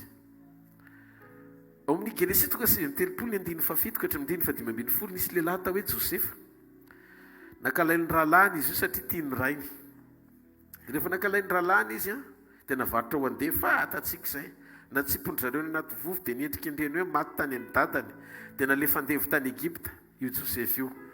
Fa nefa rany dia tonga tany amin'ny destin ihany. Voatahiry izy. Tsy mampaninona izay very taminy, very ny akanjony, very ny firalahiny. Nariana ny ala taminy daholo na ny fiainany aza niendrikendrena tao tokantrano hoe maty. Zany hoe tratra ny fanoliana faran'izay enjana sady nafoy ny ankonany tsy fidiny vokatry ny fanendrikendrena sy tsy fitiavana ary fahakalana. Fa zao ny zavatra nafinaritra tamin'i Josefa, ny zavatra anankiray ny tehiriziny. Very daholo ny zavatra rehetra fi zavatra anankiray io ny tehiriziny. Inona ny tehiriziny? Communion tamin'Andriamanitra. Communion tamin'Andriamanitra. Ahoana ny fomba ny sehoany izay le hoe fitehirizana fiombonana amin'Andriamanitra izay? Ny tahiry ny fahadiovana izy. 17 okatra 15 ary taorin'izany nyvadiny tompony nanompony maso nijery an' Josefa ka nanao hoe avy andry amiko. Dia nandaa izy ka nanao tamin'ny vadiny tompony hoe indro ny tompoko tsy mahalala izay tandremako ato an-trano fa izay rehetra ananany dia efa natolo no andraikitra avokoa. Tsy misy lehibe noho izaho raha mity trano ity ary tsy misy zavatra narovany amiko afa tsy ianao ihany satria vadiny ianao. Ko ataoko ahoana nanao izany ratsy lehibe izany ka hanota amin'Andriamanitra. Andiny 10. Ana dia miteny tamin'i Josefa isan'andro azy raha vehivavy dia tsy nentina naiky azy andry aminy izy na hiara hitoetra aminy. Ary tamin'indray andro dia niditra tao an-trano Josefa hanao ny raharaany ary sendra tsy nisy mpanompo mihitsy tao an-trano tamin'izay. Dia nisambotra azy tamin'ny akanjo ny raha vehivavy, izany hoe sambany zany nahita hoe vehivavy nanolana. Ka nanao hoe avy io andry amiko. Fa navelan'i Josefa teny an-tanany ny akanjony dia nandositra izy ka nivoaka teny elatrano. Ary rehefa hitana vehivavy fa navelany teo an-tanany ny akanjo sady lasa nandositra ny elatrano izy dia niantso ny mpanompo izy ka nilaza taminy hoe indro efa napiditra lehilahy Hebreo tato amintsika isangy antsika izy nanantona mba andry amiko iny. Dia niantso tamin'ny feo mahery aho. Hitanareo teto tsy hoe Josefa no nitilitily ny vadiny tompony fa ny vadiny tompony no nitilitily an'i Josefa. Ary fitiliana mahatsaravina satria tsy hoe naolakolany le resaka fa tonga dia nitsiny hoe andao hidodo. Mazonao ve izany zavatra izany? Fa ozy Josefa nilanja ny anjara voatendriko dia ambony lavitra noho ny invitation hafa rehetra. Dia noho ny ty fifaliantia ty zavatra anankiray ty. Misy zavatra nasain'Andriamanitra toerina atrehana. Dia misy zavatra nasain'Andriamanitra andosirana ato anaty Baiboly. Ameko point anankitelo tsika hoe inona le andosirana dia inona le atrehana. Mahafantatra ve? Fa ny devoly tsy navelan'Andriamanitra andosirana fa manana anjara voatendry andositra anao devoly a. Devoly tsy nasain'Andriamanitra andosirana fa manana anjara voatendry voasoritra andositra anao rehefa maninona? Rehefa manaiky an'Andriamanitra ianao. Jakoba 4:7 maneke an'Andriamanitra dia toero ny devoly fa aninona izy? Andositra anao izy. Fa misy zavatra nasain'Andriamanitra andosiranao. Raha isony baibolinao dia ndao vakiny izao dia izao. Ao amin'ny Korintianina 2:9 ny 9:20 ozy izy mandosira ny fitsangatsangana. Izay fahotana rehetra ataon'ny olona dia nivelan'ny tenany ihany fa mipitsangatsanga kosa dia manota miatra amin'ny tenany. Fandosirana voalohany izay. Fandosirana faharoa Timoty voalohany 2:9 ny 9:7 ka hatramin'ny 9:12 amin'ny anaran'i Jesosy. Ary izay tena karena dia latsaka mifakapanahy sy mifandrika ary ny filana maro tsy misy antony sady mandratra izay mandetika ny olona ao amin'ny fandringanana sy ny fahaverezana. Tanareo motivation ilay izy. 9:10 fa ny fitiavam-bola ny fototry ny ratsy rehetra ko ny sasa izay fatra-pitady izany dia efa voavily ny ala tamin'ny finoana ka nanindrona ny tenany tamin'ny alahelo be. 9:11 fa ianao kosa ry lehilahin'Andriamanitra mandosiry izany zavatra izany ka miazany mitady fahamarinana toe-panaraka an'Andriamanitra, finoana, fitiavana, faharetana, fahalemem-panahy. Mampitodika Andriamanitra ny fomba fijery sy ny vision antsika ho amina tanjona tokony androsoantsika sy amin'izay fanapa-kevitra tokony ialansika na andosirantsika amin'ny mampanompon'Andriamanitra antsika. Hitanao motivation ilay izy. Manova zavatra ao anaty Andriamanitra. Ao ka ny motivation anao tsy ho amin'ny fitiavam-bola na filana maro samihafa. Io moa le voalazany eo bokyny Timoty faharoa hoe filany tanora fanahy. Timoty faharoa toko faharoa. Timoty faharoa toko faharoa, ndininy faharoa amby roapolo. Amin'ny anaran'i Jesosy. Fa manjosira ny filany tanora fanahy ary ny ezaha mitady fahamarinana, finoana, fitiavana, fihavanana amin'izay miantso ny tompo amin'ny fo madio. Le fahadiova-po. Eto zany mametraka Andriamanitra le karazana toetra anankiray tao hoe mitahiry fahadiovana. Fahadiova-po, fahadiovana ara-pitondrantena, fahadiovana ao anaty fijoroana. Zany hoe ianao zany eto an-tany milalao madio. Tsy marety eka ao an'Andriamanitra. Miaina ao anaty fahadiovana. Ny fahadiovana dia misarika fanotronana. Maninona hoe? Ny fahadiovana dia misarika ny fanotronan'Andriamanitra ao amin'ny fiainanao.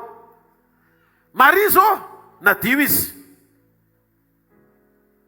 Ary ao anaty teny fikasana, Andriamanitra Jesosy tsy tonga tao amina vehivavy maloto, fa tonga tao amina vehivavy madio. Efa tany amin'ny Isaia Andriamanitra naminany. Raha esoany ny boky Isaia vitivita ry olona Isaia toko fafito, ny 9:7-10. Ary noho izany dia ny tompo no hanome famantarana ho anareo. Famantarana! Inona le famantarana? Tsy hoe mena be ny lanitra na manga ny loko rehetra amin'izay. Na mivadika maitso ny masoandro. Tsy izay le famantarana. Indro anananaka ny Virjiny. Virjiny fahadiovana. Ka hiteraka zazalahy ny anarana atao hoe Emmanuel. Naveriny io ao Matteo toko voalohany 7:20. Ary ny Genesis toko voalohany mahafantatrareo. Talohan'ny tenin'Andriamanitra dia rakotry ny rano ny tany. Ny rano manambara sy maneho fahadiovana. Misarika assistance divine na fanotronan'Andriamanitra, hetsika sy asa, ny fahitan'Andriamanitra, ny disponibilité na ny fahavonona ny fahadiovana eo amin'ny fiainanao. Voalaza aza moa Jesosy dia niteny mazava mihitsy eo Matteo toko 5:9. Misy fahasambarana tsy hitanao raha tsy manapa-kevitra ny aina ianao zay fiainana takian'Andriamanitra nanana mba hampitranga ilay fahasambarana. Sambatra no madio am-po fa izy no ahita an'Andriamanitra. Mahita an'Andriamanitra ianao rehefa manana fahadiovam-po ao anatinao. Manokatra sy manampy ny masom-panahinao zany ahita an'Andriamanitra amin'ny fanekenao iaina fahadiovam-po. Koa manomboka androany tehirizo ny fahadiovanao. Tsika rehetra hoe mety tsisy madio e. Mety mieritreritra hoe sambatra ry zareo madio reny zany. Afaka manapa-kevitra ianao zao iaina ny fiainam-pahadiovana. Mandio fisainana, mandio eritreritra, mandio fo, mandio ny fomba fijoronao sy ny fitondrantenanao ifanaraka amin'ny sitrapon'Andriamanitra. Misy ny zavatra asain'Andriamanitra antsirana ary misy ny zavatra asain'Andriamanitra trehana. Vao manomboka manaiky an'Andriamanitra ianao dia tsy problemanao zany ny devoly. Za mahita tao anaty Baiboly fa Andriamanitra tsy manindraindra zany ny adversera atao hoe Satana ho ambony loatra sy papaoro zany. Fa mahatonga anao midera devoly ao anaty problème dia satria tsy tsara ny fifandraisanao amin'Andriamanitra. Tsy tsara ny communion anao amin'Andriamanitra. Fa rehefa tsara communion amin'Andriamanitra ianao, tsy mahita mivesatra sy ny fampahoriana sy ny fanoherana ho ambony lavitra noho ny présence. Zay mahatonga ny Davida mpanao salamo milaza ao amin'ny salamo 7:24. Eny fa na dia mandeha mamaky loasa aliko ny fahafatesana za dia tsy atahotra ny loza fa ianao no amiko. Tsisy tahotra loza any anatinao satria mahatsiaro ianao fa miasiste anao Andriamanitra. Eo amin'ny fiainanao Andriamanitra, manotrina anao Andriamanitra ka mitanjaka ao. Tsy tanteraka ao anaty fiatrena tsy misy Andriamanitra.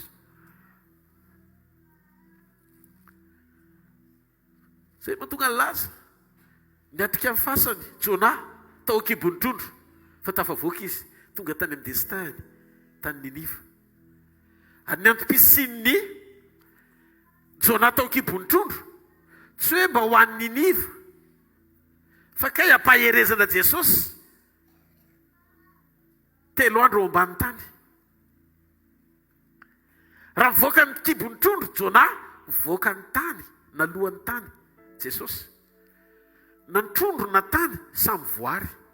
Dia hitanao indray ny lazaiko hoe rehefa miasiste anao Andriamanitra, rehefa manotritra anao Andriamanitra, dia zao lasa mifankahita amin'Andriamanitra eo amin'ny fiainanao ny voary.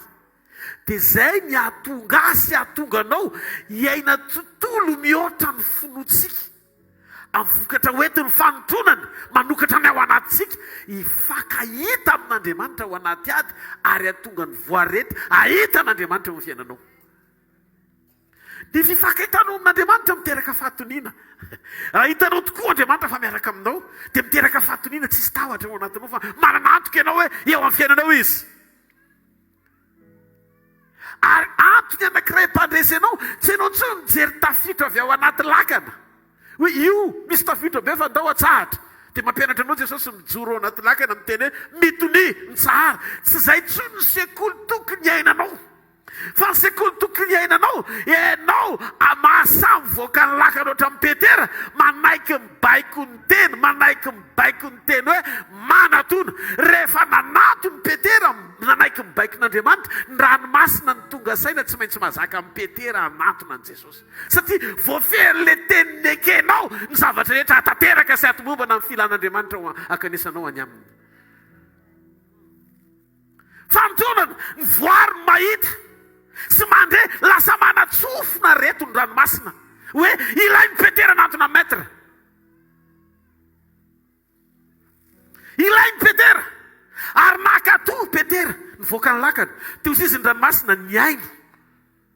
Mila mitondra ny Petera sika fa tsy izay rehetra tonga eo dia avelatsika ho dobo daholo. Fa ty olona anankiray ty misy tenin'Andriamanitra mihazona azy miteny hoe avy manatona. Aza miasa saina hoe amin'ny fomba ahoana ny atafavoaka ao anaty ady.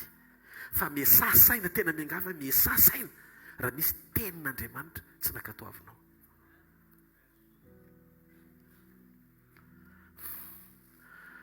Miafina ao ambadiky ny fankatoavana ny teny, ny fanekeny ny voary rehetra.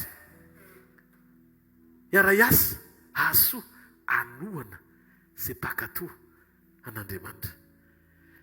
Ny olona mpakatoa ny mora tarihana ary izay tarihany fanan'Andriamanitra ny zanak'Andriamanitra. Io monjoantsika io tsy mafy be zany. Io zavatra mitrangy amin'ny fiaino tsy hampafiriny amin'ny Lazarosy ny loharany tany am-pasany farany navoakany io mivoa atao dia mivoaka. Ataovy amainina moa. Ary izay indray mety mieritreritra ianao hoe mora mirakila maivamaivana zany raha ny andrasako amin'Andriamanitra. Tsy maninona fa raha mbola mahery noho izay indray ny zavatra mitangy amin'ny fiainanao tany amin'ny vovoka izy no nitsoka. Za tsy mitory Andriamanitra kely aminao fona fa grand ny Andriamanitra tiriko aminao. Alleluia. Tsy resaka hoe andaonao fahagagana, tsy resaka an'izay androany, fa iresaka hoe manana toepo mahagaga. Ny zavatra rehetra hitranga eo amin'ny fiainan'ny olona anankiray dia mifamatotra amin'izay zavatra vonona ao am-pony. Mba hitrereto le trondro tsisy trondro misainy zany hoe andozy aza azony. Nahazo sakafo ana izy nahazo an'Jona. Nahazo sakafo izy. Fosy izy Andriamanitra raha mbola voareto ambonin'ny tany everinao fa hoe manohatra anao. Raha vao niova fotsiny tao am-pony Jona hoe atsipazo ao izy Jona. Fa ao anatin'io fanoherana io misy antoka. Fa io fanoherana io ho any amin'ny lalam-pamerenana fa tsy any amin'ny lalam-pamoizana. Mila manana discernement ianao, mamantatra ao anatinao amin'ny alalan'ny fanampiny fanahy masina. Ity tafiotra lalovako ity lalam-pamerenana io fa tsy lalam-pamoteanako.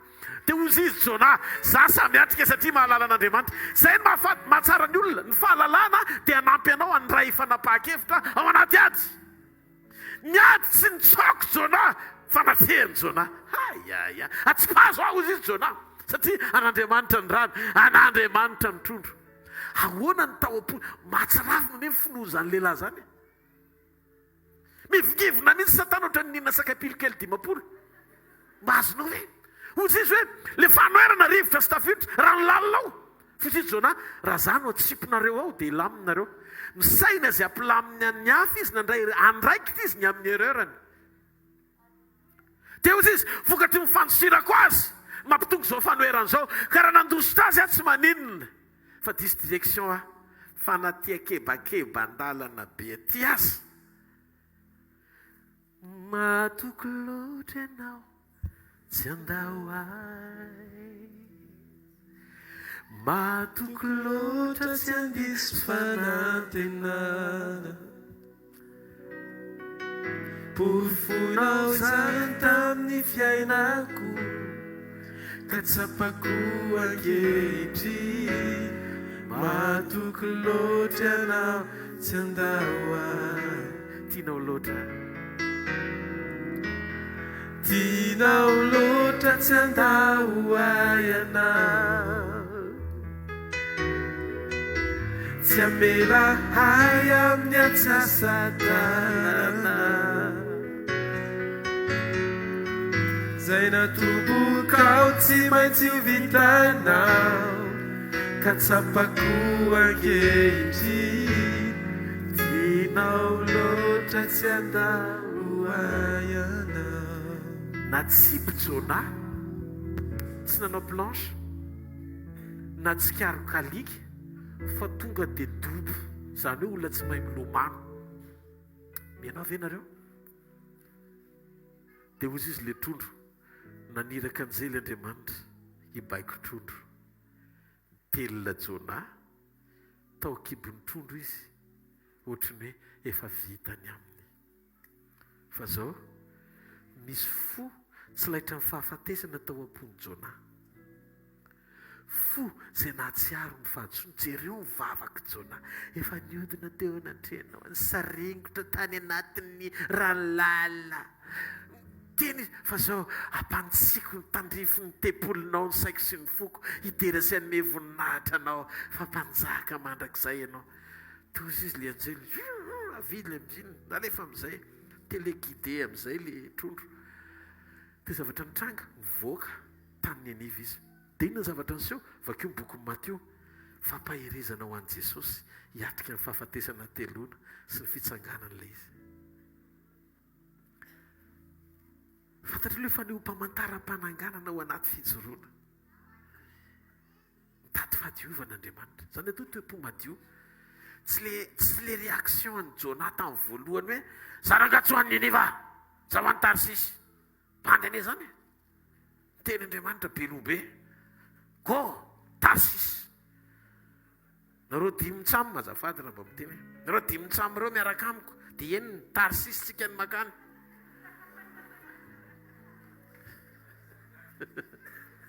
le tarsaky zany saiky dobo fa le fany sisiny matarsisy azy nanolo tenany natonga ne filaminana tao an'le sambo satria nanaiky hivoaka ny sambo ho any anaty rano le olana ho an'le lalana zay tokony ho ale fa zao miteka betsaka ny entana very misy dega be dehibe satria tiandrareo maivana le lakana ao anatin'le tafiotra dia narina ny entana betsaka ny entana very ao anaty fiodinana misy dega be dehibe fa alohan'Andriamanitra very ny zavatra rehetra sekolim-panambinana alohan'Andriamanitra very ny zavatra rehetra fa mirekipere Jona zavatra tsy azonao no zany tao an-tsambo kely tsisy fampahirezana hoe aza matahotra nareo fa tsy ho very ny entana tsy entana very mamaky an'Andriamanitra fa olona miverina ny tadiavin'Andriamanitra vao mivery ny Jona atsopaso fa tsisy risky mahatonga amin'ny fiainanao misy risky ao anaty ady raha tsy tsara fiombonana amin'Andriamanitra ianao fa raha vao miombona amin'Andriamanitra ianao lasa sasa ratsy tsy matahotra fahafatesana zany satria matoky loatra ny fitondrany sy ny tanany Andriamanitra tsy tonga dia mainka hanova zavatra ty ivelany fa manova attitude aloha raha izy ny tenin'Andriamanitra dia avelao le teny hanindrona anaisotra izay tokony hoesorina ao anatinao. Dia mety eza-piaina n'le teny amin'ny andavanandrom-piainanao fa ao anatin'ny fanekenao Andriamanitra isetraseta izy hanova zavatra dia ho hitanao fa ao anatin'le sakatsakany anao lalan'izy ao amin'le tsisy azo ale anao lalay mitabatabo zao tontolo zao hoe iaiza ny Andriamanitra reo fa ianao mahafantatra fa ny Andriamanitra manao izay tiany atao. Manomboka me mahazo aina ny ao anatinao, mijoro ao anaty fahasahina ianao satria mahalala fa momba anao izy dia ohatran'ny Davida koa. Maro ny firenena nafika azy na Saoly aza nanao tsinitsinina azy ozy izy Davida raha mbola Jehova mimpiandry ahy tsy manan-java mahory ahy. Dikan'izay ny fahoriako tsy miankina amin'ny zavatra treko mafy be zavatra mentsady amiko dia izay ny fahoriako. Non, ny fahoriako raha sanadria tsy eo Jehova fa raha eo Jehova tsy manan-java mahory ahy. Halleluja. Mifankahita amin'ny fiombonana amin'Andriamanitra. Izay ny baziny ny atao hoe fototra iorenany ny atao hoe fiombonana. Manova fahatsapana. Miova fahatsapana. Miova fahatsapana. Renao any anatinao. Masina ny zavatra mitranga izany. Mizongosina be zany tafiotra izany. Mametra-panontaniana ny amponao ho aiza ihany ary ako. Dia le fisaina efa mametraka hoe omano ny fasana, amboary ny lavaka. Fozy izy Andriamanitra aminao androany, aliko ny fahafatesany ireny. Tsy ho faty ao anatin'io izany ianao. Aza matahotra fa raha vitan'Andriamanitra ny nampahery any zanany hiatrika ny fahafatesany hatelona ao ambanin'ny tany nefa natsangany vokatry ny fandrenesa izay nampitsoro an' Jesosy. Maninona ary Jesosy nahery rehefa nahita hoe teno anontany akibon'ny trondro Jona. Izay le fanoana fa tahaka ny Jona ozy izy atelona tao akibon'ny trondro koa ny zanak'olona. Tahaka izany ho faty izy tao amin'ny tany fa ho avoaka hitsangana amin'ny andro fahatelo. Dia ndao saintsika amin'izay. Afaka ny ahery venao mandre fa miasa Andriamanitra. Fandraisana zao le raha matoa ny antso tena mirakory Pasteur Rodolphe, Pasteur Rodolphe nanjavona le mofo a. Toza maintsy azy tsy lavitra ozy hoy Pasteur Rodolphe miverina indray le mofo. Dia ozy tamin'ny niraisin'i Jesosy le tena asio ny profo aminao fa miaraka aminao ao an-trano izy. Satria ny homany ianao dia maneho izy indisina présence. Indraisiko le mofo dia naveriko mba tiako tsapanao hoe miaraka aminao. Androany tenokatra ny fonao aho fa tsy fotoana tsotsotra androany. Raha misy endrika hitoeranao anaty falotona mangatà fanadiovana avy amin'Andriamanitra. Enoe ny atao hoe olona adala dia izay manao anakapo hoe tsy misy Andriamanitra. Tsy kato ve reto efa nehoan'Andriamanitra avant et après ao anaty fandraisana. Misy olona nisy fivotosana teto ny tanany voana rehefa nasan'ny tompo dia teo amin'ny plasiny teo izy tonga dia tsy hitako tsony le izy adao la rehan'izay teto na en'izay teo anaty vita fandraisana tonga dia nanjavona le fivotosana. Mety eo ve le madama nisy an'izay? Ao ve izy? Tonga ao ve le nisy fivotosana ny tananao dia avy eo nanjavona tao anaty fandraisana. Alleluia. Mety tsy tonga izy androany izany. Tanareo zany fa soa fa hitantsika aloha le izy ataovy amanina moe. Dia tena izany hoe efa sion'Andriamanitra mihitsy le ty ataoko manjavona. Ny any anaty tsy hitany indray ataony manjavona. Ny appareil indrena sainy mijery tsy eo tsony le izy. Lozany e zany opération anafo zany raha zany ny tena mitranga e. Ary tsy vola kely a. Ary mety tsy vita eto toerana. Fa zao vao namela eloko tonga dia nandeha le tempo amin'iny maheno tenin'Andriamanitra eto fa présent Andriamanitra ary mavesana fandraisana zao ihany anao dia andana vao vita ny fivorina dia lasa izy naka ny anjarany tany amin'ny dokotera koa mba tarafo kely teo izy le côte eo tsy ao tsony fa taiza le izy fa nanina le izy ny tsy tao tsony. Dia feny Andriamanitra hoe eo ako tsy taotao fotsiny amin'izao zany le izy jesosy aiza moa ny afata aiza ny azahoany ngamo misy hoe tanako miditra tsetrana nametra tanana nany tsisy idirako ny amin'izany aza mijerijery anareo tsisy idirako ny amin'izany na kely aza tena eto Andriamanitra tena za koa raha mba fanina fa Jesosy miditra ny amin'ny fiainanao zany mba afahanao mifikitra aminy teneo amintsika menakavy izy fa miaraka amintsika eto izy diovy aloha izay azonao diovina fa tsy vetanao diovina ho toizany diovy ny fonao diovy ny fiainanao fa rehefa madio misarika fanotronana miasistenao amin'izay izy manadio izay tsy vitanao diovy ny fivitosana diovy ny dolo ny zavatra rehetra diovy ary androany mbola itoy io fanadiovana io ka mifona amin'Andriamanitra androany fa zay mitondratondrafivitosana any anatiny any vity fandraisany ty barakay amin'ny anaran'i Jesosy avy any Nazareta tsy mare orakoraka ao an'Andriamanitra. Halleluja! Mahatoky Andriamanitra, avereny mahatoky Andriamanitra. Avereny mahatoky Andriamanitra. Tohatra ny tanao vonina Jesosy iaina amin'ny fahadiovana, hitahiry fahadiovana, miaraka aminao amin'ny fahadiovana, fahadiovam-po, fahadiovam-piainana, ao anaty fijoroana. Anao ny sitraponao, aza hidina ny tananao fa mite hafa mafo an'Andriamanitra. Halleluja! Halleluja! Satana tsy problema anao zany. Vao miaina amin'ny fahadiovana fotsiny anao dia efa miaina eny izy.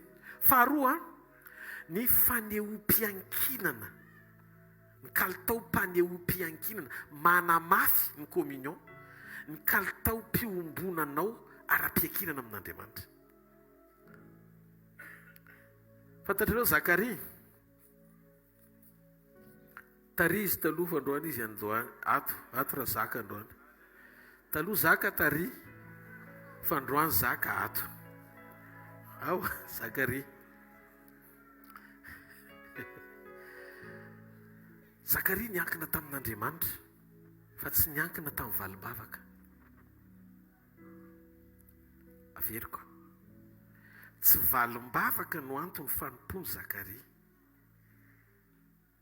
fa Zakaria nametraka an'Andriamanitra ho ilay Andriamanitra tompony fiainany. Ny antony efa nizaraiko teto izy ty tsy nankiny Zakaria tamin'ny jauna tsy azony tamin'ny fahatanorany mihitsy ny fanompony. Luka toko voalohany tenaso ny jerentsika amin'izay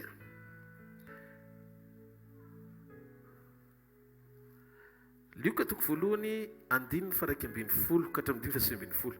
Ary nisy anjelin'ny tompony seho taminy teo kavanan'ny alitara fandoroana ditika azy manitra tonga zany notronona zany Zakaria ary nahita Zakaria dia taitra loatra izy ka raiky tahotra fa oly anjely taminy aza matahotra ry Zakaria fa efa noenoina ny fangatahanao ka Elisabeta vadinao dia teraka zazalahy aminao ary jaona no ataonao anarany ary hofaly sy ho ravoravo ianao ary maro no hifaly amin'ny fahaterahana mandefa programa be amin'izay Andriamanitra fa ho lehibe ao anatrehany tompo izy ary tsy sotro dovaina toka sady ho fenoana amin'ny fanamasinatra ny ankibondreniny azy ary maro amin'ny zanak'Israely no ampidiny amin'ny Jehovah Andriamaniny ary izy andeha nyloha amin'ny fanahiny Elisea amin'ny Eli mba hampody ny fonony ray ho amin'ny zanaka ary ny tsy manoha amin'ny fahendrena marina amboatra firenena voahomana ho an'ny tompo. Ary Zakaria tamin'ilay anjely inona no ahafantarako an'izany za efa antitra rehefa antitra koa ny vadika. Ary ilay anjely namaly nanao taminy hoe zany Gabriel nanao tsy malalana za mitsangany eo anatren'Andriamanitra ary ny rana hiteny aminao ka ilaza aminao zany teny mahafaly zany noho zany indro mony ianao ka tsy hay miteny ambara-pahatongan'ny andro isehon'izany zavatra zany valiny tsy ninonao ny teniko izay tsy maintsy ho tanteraka amin'ny fotoany. Jesosy fa raha tsy amin'ny finoana dia tsy misy azo atao na inona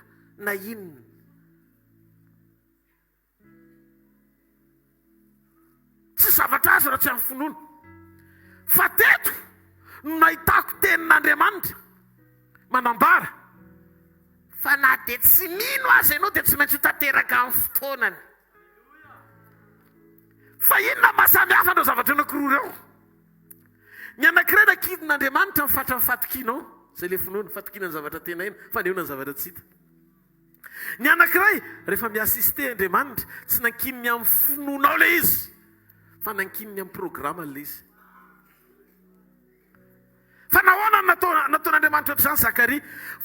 Maro matoa Zakaria tsy nintsony, efa dila ny fotoana tokony inony, io finoana io ndraindray voafetra amin'ny fotoana. Tamin'izy tanora ny andro Jaune, fa rehefa tsy toko Jaune ny toy izay niany ny fanompony. Ary rehefa hitan'Andriamanitra teo am-panompony izy ny asisten'Andriamanitra amin'izay, dia nidin'Andriamanitra satria nahatsapa fa mifiankinan'ny Zakaria tsy voasaka mivalom-bavaka ny tadiaviny tsitany, fa mifijoroany teo amin'ny altara dia natonga azy anatanteraka amin'ny fanompony na misy Jaune na tsisy Jaune. Eto izany dia voafaritra ireo kristianina izay zata manompo satria vokatra mampitotototo anao. Aza mpitototo ny vokatra izany. Mijoro tsara eo amin'ilay ampisiany ilan'Andriamanitra anao. Misy zavatra ny indraindray misy zavatra mila hoe tsika mambavaka. Satria indraindray tsika mandeha any amin'izay tsy aniran'Andriamanitra tsika. Le antopisianao dia any amin'izay ilan'Andriamanitra anao, sy aniran'Andriamanitra anao. Dia ny asa ny an-danitra tsy asa ho an'i Jesosy le izy amin'izay fotoana izay, fa asan'i Jesosy. Le asan'i Jesosy le anirahany ianao. Fa le asa ho an'i Jesosy le ataonao an'Andriamanitra. Le ataonao an'Andriamanitra kadao tsy mikaonty, fa le sainy ataonao no mikaonty any an-danitra. Zakaria nijoro, toy Zakaria, za eto ihany. Na misy Jaune na tsisy Jaune. Alleluia! Joro ra zaka. Tonga ny anjely teo kavanana. Jaune, efa nenoina ny vavakao. Toy izy, karakory? Efa nenoina ho afangatanao. Fa Elizabeta vadinao dia teraka zazalahy tao hoe Jaune. Tonga tena rosiny Andriamanitra ny programa. Reto ny programa tsy mahazo mihinana an'izao tsy mahazo misotro divay natoka ho fenona amin'ny fanahitra any amboaka falifaly ny anina. Efa Andriamanitra zany efa any amin'ny programa fa tena hoe reto daholo ny zavatra hitranga. Zakaria tsisy niditra tamin'ny lohany. Dia izy Zakaria, zany na tsisy an'izany nefa za manompo an'Andriamanitra fa tsy zany nanao tenako azy. Tsisy an'izany tsy problème, za manompo an'Andriamanitra fa zao oka zany hijanona aloha fa tsy za efa antitra mivadika, efa antitra kaiza intsony nisy an'izany. Dia ozy izy le anjely, miala tsiny fa vokatra le tsy finoana, mangina kely fotsiny aloha vavanao moana. Fa le zavatra rehetra tsy maintsy ho tanteraka satria efa nirahana. Ka ny assistance Andriamanitra misisika maneho ny sitrapony. Fa le vavimbavaka ao zany tsy miankina amin'ny finoanao ny tena marina rehefa mirehitra ny fanomponany ao anatinao ka miankina amin'Andriamanitra tanteraka ianao. Azonareo mipetraka izy. Rehefa miankina amin'Andriamanitra ianao ka mirehitra aminy, eno ty fahamarinany ty. Tsy akin'Andriamanitra amin'ny finoanao zany le valiny. Fa tonga teo izy, na ina anao na tsy iny dia ho tanterahako amin'ny fotoana le izy. Ary za ohatra ny mahita androany le fotoana. Tsy mahareteka ao an'Andriamanitra. Tsy mahareteka ao an'Andriamanitra. Atao hitehaka mafy an'Andriamanitra.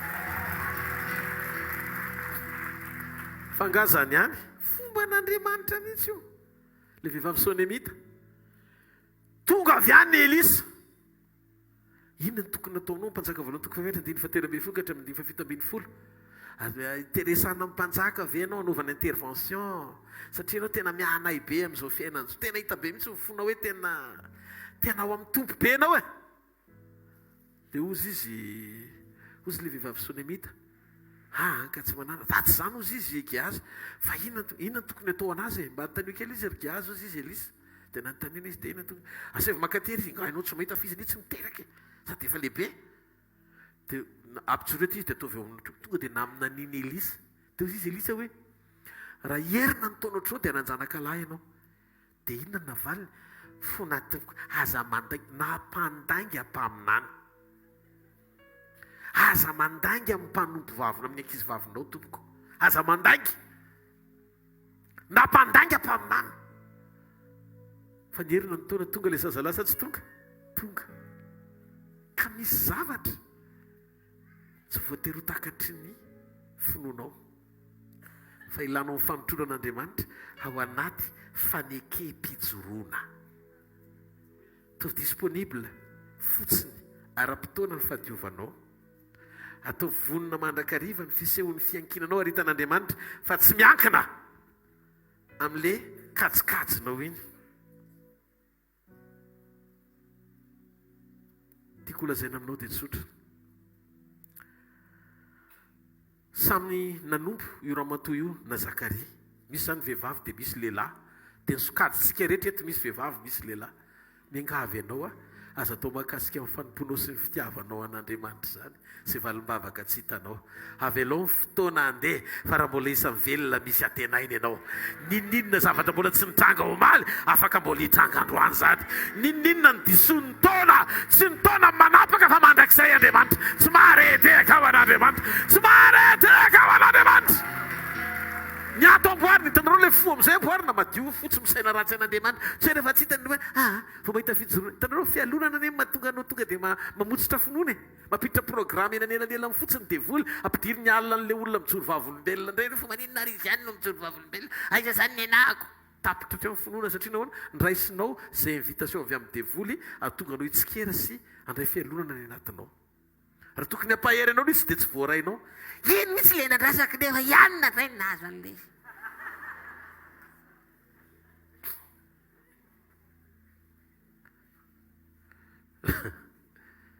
Nandeha fijoroana vavolombelona tao am-piangonana.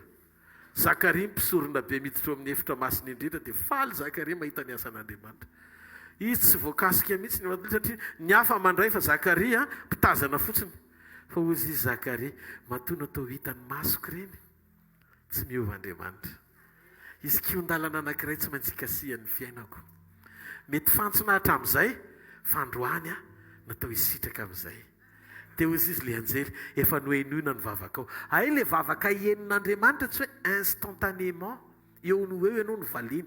Ianao moa tonga rehefa henin'Andriamanitra satria voahena tonga dia teo no eo. Izy adolo moa tsy tia hoe teo no eo. Fa rehefa teo no eo aloha dia soran'Andriamanitra fa eo no eo zany. Fa raha mbola tsy eo no eo, tsy ho raraka zany, tsy ho kivo zany ny finoko Andriamanitra. Za tena matoko ka tsy miankina amin'izany fa miankina aminao.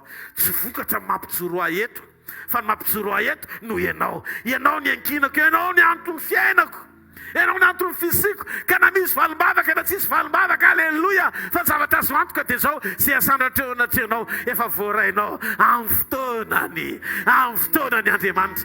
Fantatra fa tsy maintsy hamaly ahy ianao. Antitra ihany raha Zakaria fa mbola tsy tonga amin'ny valiny, fa amin'ny fotoana anankiray nampatsahivina azy, fa le nasandratreo taminao 25 ans. 70 taona vao tapa-kevitra ny hamaly ianao. Ka Andriamanitra hoe tsy mahitaona, adinony hoe olona efa mitsaja azy io. Tompo tsy maninona na adinonao raha ny fotoana fa za aza adino.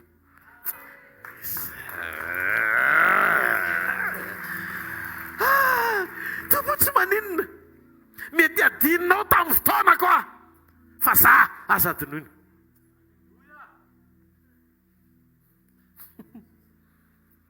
Avy any indray Andriamanitra. Tanao rehefa tsara ilay toe-po tian'Andriamanitra i Abrahama, efa antitra efa neson'ny olona.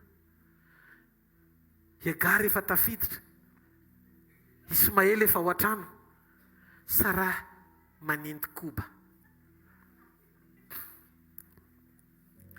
Iny Andriamanitra mbola mangy an'i Abrahama ihany.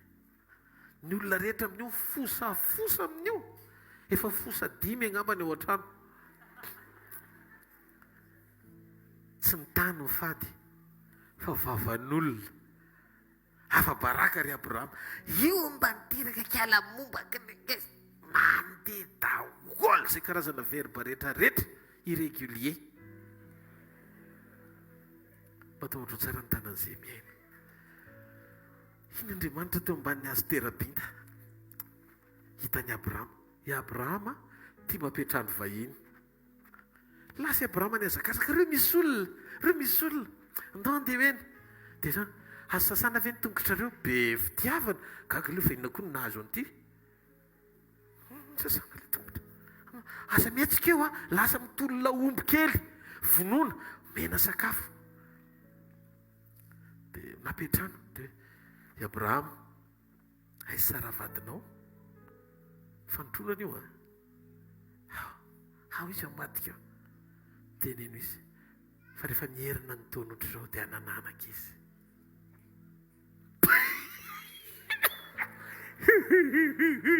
sady efa antitra sy folo taona zaho enaka dia hoe teraka ono ripaka sara dia ozy izy Andriamanitra sara fa maninona ianao me anka nandainga tsy meako dia Andriamanitra tsy kizitiny zany ianao zao mieritreritra hoe raha Andriamanitra zany no miresaka amin'ny Sara na miresaka aminao dia ohatrany hoe nandainga tenatren'Andriamanitra dia zano Andriamanitra Abrahama sy Isaka sy Jakoba ohatra fa maninona ianao mandainga amiko Andriamanitra tsy kizitiny hita fa me ianao andry ohatrany ray miresaka amin'ny zanany tonga ny fotoana mierina ny taona bevoky Sara tonga Isaka izay mihoatra ny fonony natao fanotronana taminy le fanantenana efa very iny ny rofony dia iny ihany no nampiasainy hanomezana an'izay banga teo amin'ny fiainany misy fanantenana izay efa very fa androany rendez-vous pitsimponana fanantenana very ny Andriamanitra toriko aminao Andriamanitra ny restauration afaka misambotra izy any amin'ny 10 taona sy 15 taona lasa zay efa nahavery hevitranao sy natonga anao anaritoky no afaka hijoroan'Andriamanitra eo amin'ny fiainanao anatanterahany sitrapony indray sy ilazany hoe tiako ianao. Halleluja. Voaka avy any Marta sy Maria mivoaka niditra amin'ny jaona 1:1. Raha tiako ianao dia hoy Jesosy efa eto a dia tsy maty ny anadahako satria voafetra teo amin'ny fanasitranana ny fahafantarany azy.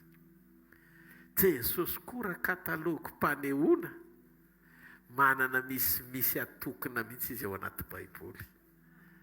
Tsy Jesosy Marta sy Maria izany io fananganana azy fiainany zay minoa na dia maty azy dia ho velona indray. Tsisy tonga saina zany na mpianatra Maria Marta namaly an'i Jesosy fantatro oka aloha hitsangana ihany izy avy tsangana ny tena maty fantatra ianao ihany nampianatra an'izay. Dia hoy Jesosy tsy zay ka zay efa mipetraka izay leson'izay bravo fa zao ny tongavako zao mihitsy ny zao atongavako zao aloha melona azy fa tsy nitenen'i Jesosy le dia inona nataon'i Jesosy niara-nitomany tamin'ny olona izy dia vao may ny Jesosy zany mifentrifentra endreza ny fitiavany azy eo zany tena mbola tsisy anam-po inona ny tranga fa izy any nandeha jery ny tafany izy na dia efa loha azy mihitatra ihany le izy. Maria koa ny tenenina hoe sakafo le izy tompo efa tsy tokony hojerena tsotra efa may moa izy aza mamoa fotaka mandry sokafana varavara-pasana dia hoy izy Jesosy Lazara tsy Lazara no mivoaka tao tsy katsatsaka fa Lazara tonga dia mivoaka mety ny tenin'Andriamanitra avy any ny joro olona voafatotra ohatrany tapitokatra ny am-paladiany tonga dia mijoro veo amin'ny varavara-pasana eo tsy hoe natory ny entiny avy any dia natory fa mijoro tenin'Andriamanitra ny mavita mitondra faty mitsangana misy dia izy vao amin'izay fa efa velona eo vana mivoaka Lazara avy any tonga dia nanao étirement ny olona rehetra Lazara manao étirement ry zareo mitsoaka dôly io miracle io rehefa tsy omananao dia mampitsoka anao satria tsy voniny ianao ny andray izy. Zany no mahatonga le olona manan-karena le olona manan-karena tampoka reny a niakatra any amin'ny atidohany tonga dia tsy hita ntsony fa mivaralila tanteraka ny etovolana tsy tokony ho alehany. Zay mahatonga anao omanina aloha vao tahian'Andriamanitra satria ny zavatra mampahory anao raha voazonao tonga dia mampitsahatra anao tanteraka lasa any fitsaharanao fa tsy amin'Andriamanitra intsony. Ifampitadiavana eto ianao. Pastera hoe tao mibavaka fa lasa nakaiza nakary vakasa tsy mety miala tena vakasa lava. Allo ara mahita anao hoe eo amin'izao etanao zao fa ho any an-danitra toy izay ianao manambe fa tsy hita rehefa avy eo. Zany akory tsy midika hoe tsy tokony hanana ianao fa andramo eny mijory eo dia ho hitanao ny fidiran'i Jesosy atsehatra hitanao fomba tsy takatry ny saina rehefa hitany hoe mety tsara ny fiainam-pananao hoe andramo eny e. Raha zany anao tsy manandrana an'izany.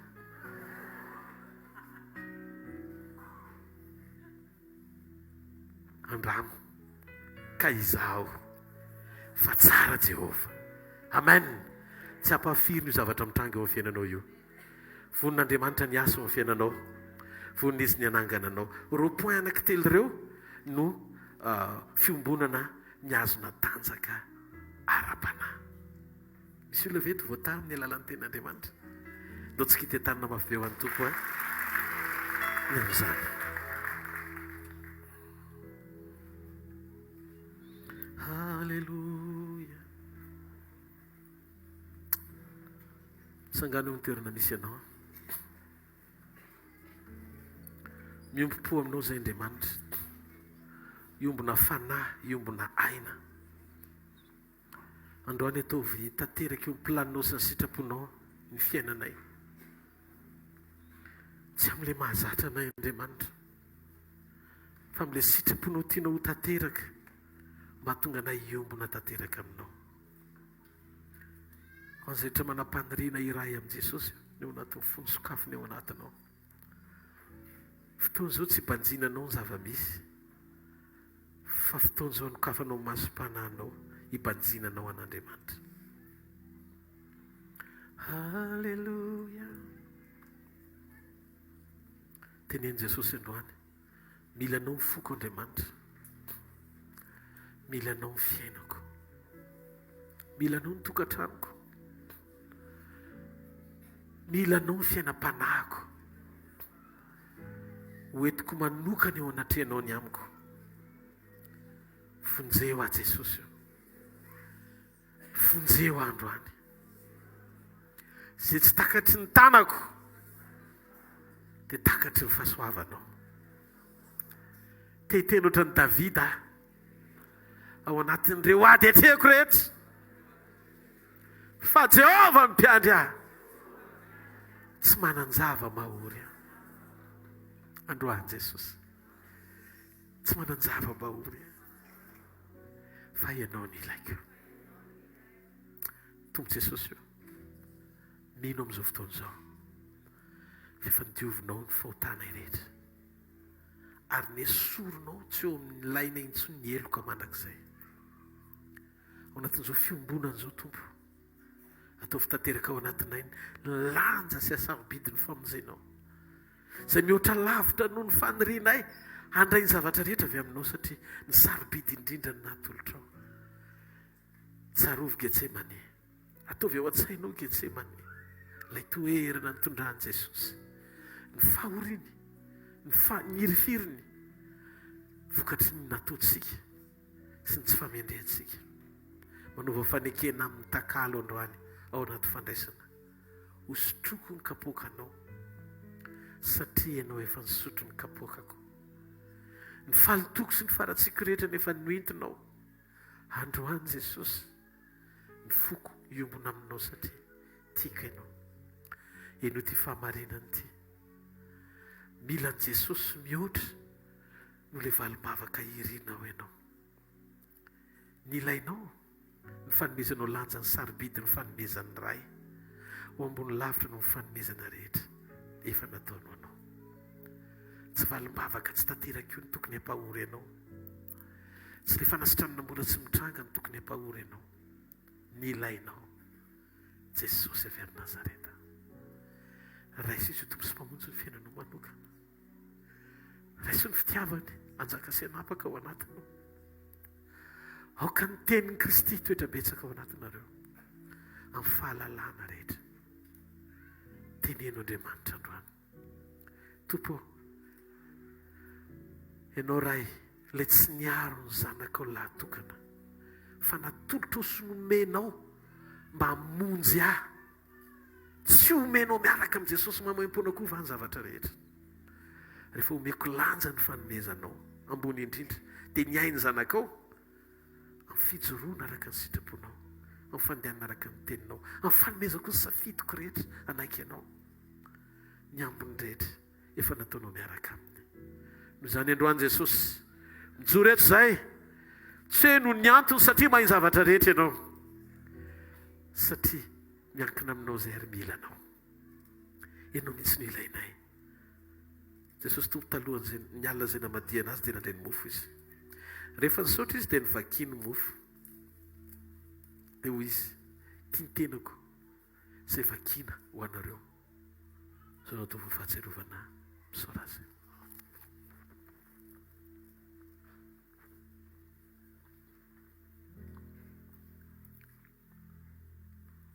Tahaka izany koa ny kapoaka. Jesosy Kristy tompo dia nandray ny kapoaka izy. Dia izy hoe tindra ny fanekena vaovao sady mandrakizay, izay nalatsako anareo famelana ny fahotanareo. Ka no vinanareo mihinana mofo sy misotro amin'ny kapoaka, dia manambara ny nahafatesan'ny tompo mandra-piaviny. Androany ilay ranom-boaloboka ao anaty kopy maneho ny rahany, dia ilay fiainam-pamelan-keloka mikorina ao anatintsika, anaisitra ny fahalitoana rehetra ary ampitsoro antsika ny fahadiovany. Voavelany elokao manana antoka fa hiasa amin'ny fahafenoana ao anatinao Andriamanitra. Misaora azy.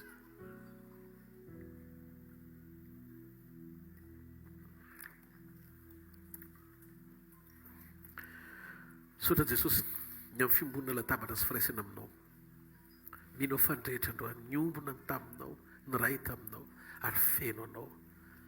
Makasitraka Jesosy. Amen. Mazoto toerana vetivety no filazantsika sy fanatitra aorian'izay aza mbola misy ala fa hivavaka ho anareo.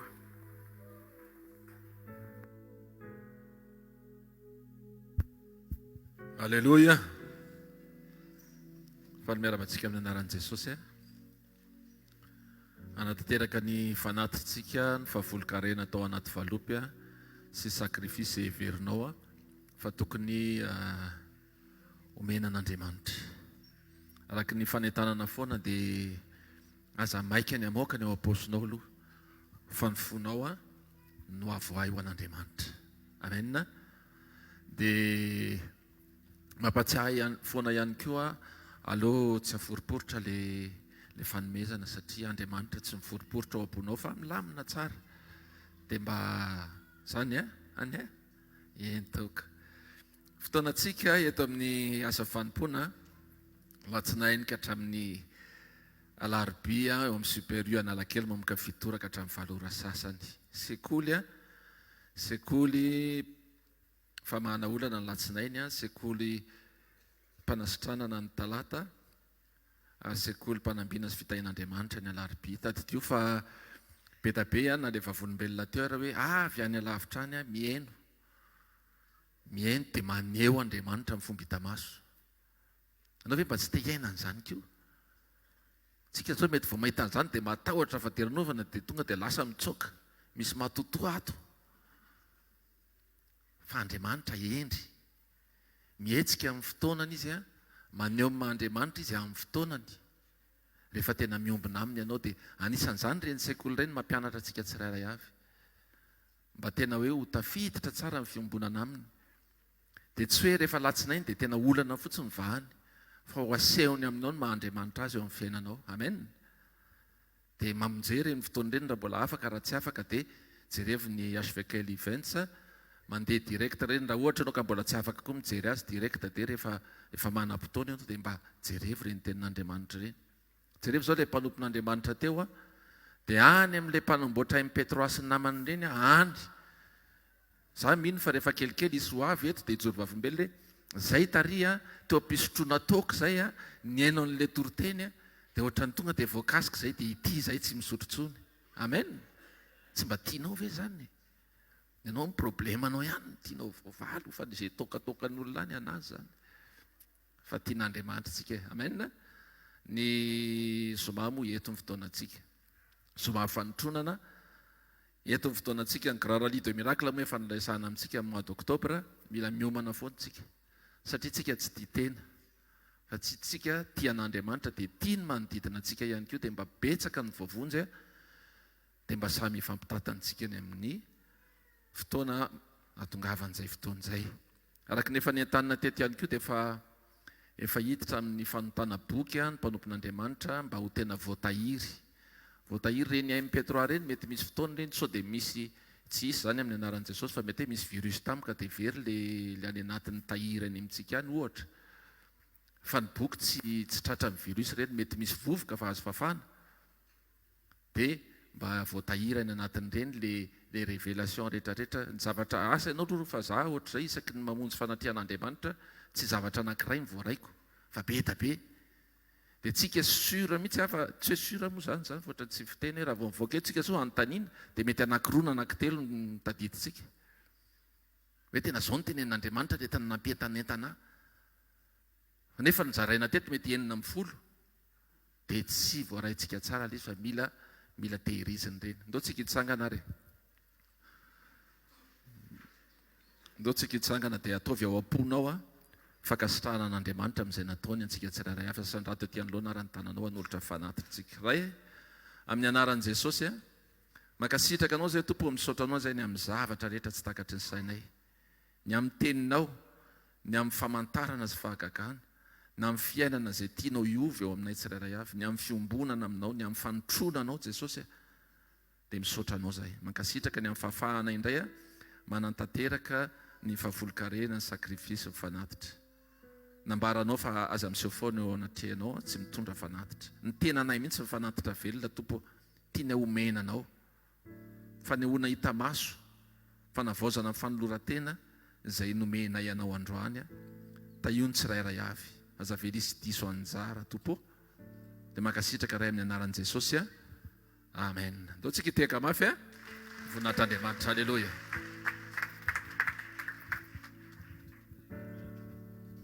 Alleluia.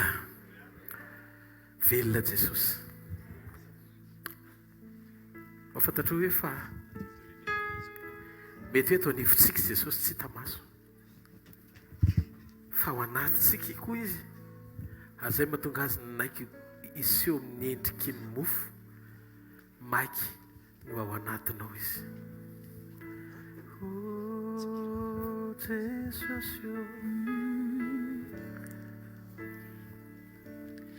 misy panja manatriketo sokafiny fo handray azy ny fiderana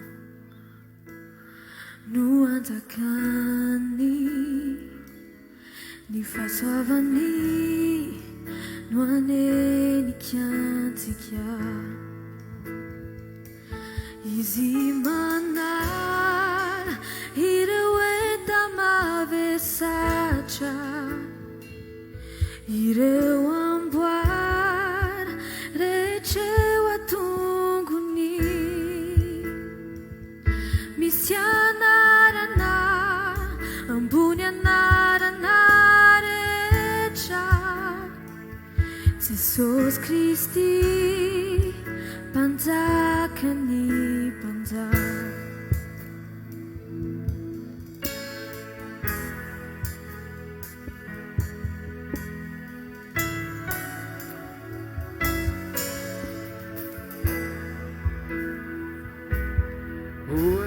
Oazinyaky sy voninahitra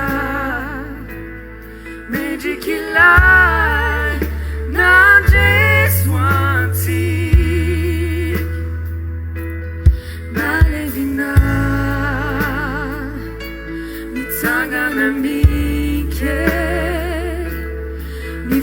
fanahy sy natazona azy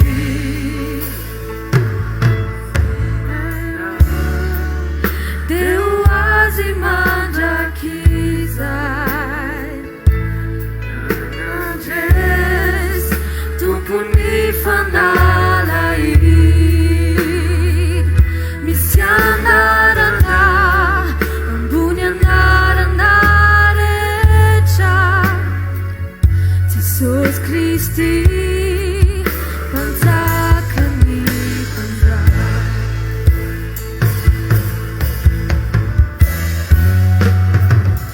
Velona Jesosy eo amin'ny fiainantsika mandrakariva izy. Halleluja. Tsisy mihitsy nitakazy amin'izay Andriamanitra anao ka miforehitra iravoravo mifanateny fa velona Jesosy. Izy ny mpamafy ny ranomaso rehetra, izy ny mpanasitrana, izy ny mpanova ny teny ny fiainana. Halleluja. Aoka Jesosy ho afakany ianao amin'izay tena mahay miandrandra sy mangetaentanao. Halleluja. tsy oeritso haitazisika ny ranomaso ho fafany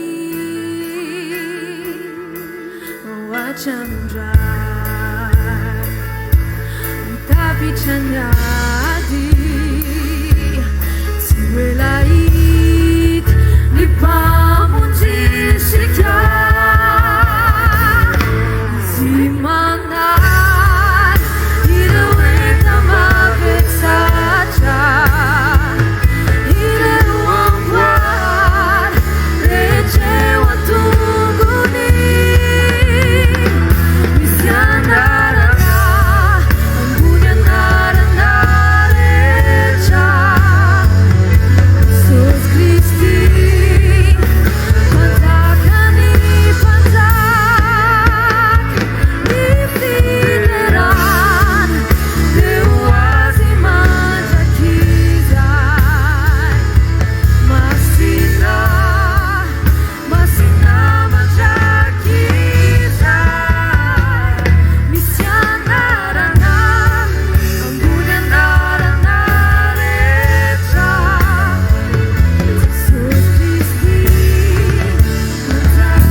Halleluja. Oka Andriamanitra ny maso rehetra ahitanao mifanatrika. Oka ny nofirehitra nampahatsapana ny alehibe ny fanatrianao. Aoka mitokantrano rehetra izay tonga eto hisitraka ny fanotronanao. Ary aoka izay rehetra mangedahita sinoana ny fahamarinanao hanana fahavokisana miala eto. Tompo Jesosy io vavaka amin'izao fotoana izao. Aoka ny herinao amin'ilay tena maha izy ianao hiaso ny fiainan'ny olona tsirairay avy. Halleluja.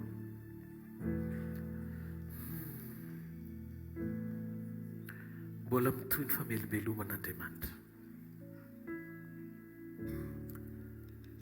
Ninninona zavatra rehetra amin'ity tapataona faharoa ity, Andriamanitra efa nampanadina fa hihetsika mikery Andriamanitra. Tsy amin'ny famonjem-panahy ihany, ny famonjena ny ainao, ny famonjena amin'ny fomba mahagaga amin'ny fanasitranana ny rofinao rehetra. Tsy miova Jesosy tao Galilea. 2 taona lasa Jesosy nanao an'izany, ary andao ny arivo Jesosy mbola manao an'izany. Ny fatorana rehetra ho vady. Anafaka anao Andriamanitra amin'ny anaran'i Jesosy. Misy olona 5 eto a, misy fanahy manambady. Reko ilay izy a, amin'ny alina ianao manofo raisana manolona dia misy koa manana fanahy tena hoe mitarika anao amina resaka masturbation. Miteny amiko Andriamanitra androany fa zao oro zao ny fotoana nafahan'Andriamanitra anao. Manaova amen ho an'ny hafa na tsy ianao aza lezy. Mino fa mangy anao Andriamanitra, tsy zavatra mamenatra zany. Fa amin'izao fotoana izao Jesosy hidelivre anao. Tonga amin'ny fotoana nafahan'Andriamanitra anao. Mamofo fa any amin'ny lanitra ny tanao dia misaora azy amin'ny fonao manontolo. Misaotra Jesosy. Afaka Jesosy. Tena afaka momba zioka ny nofo. Teneno Andriamanitra.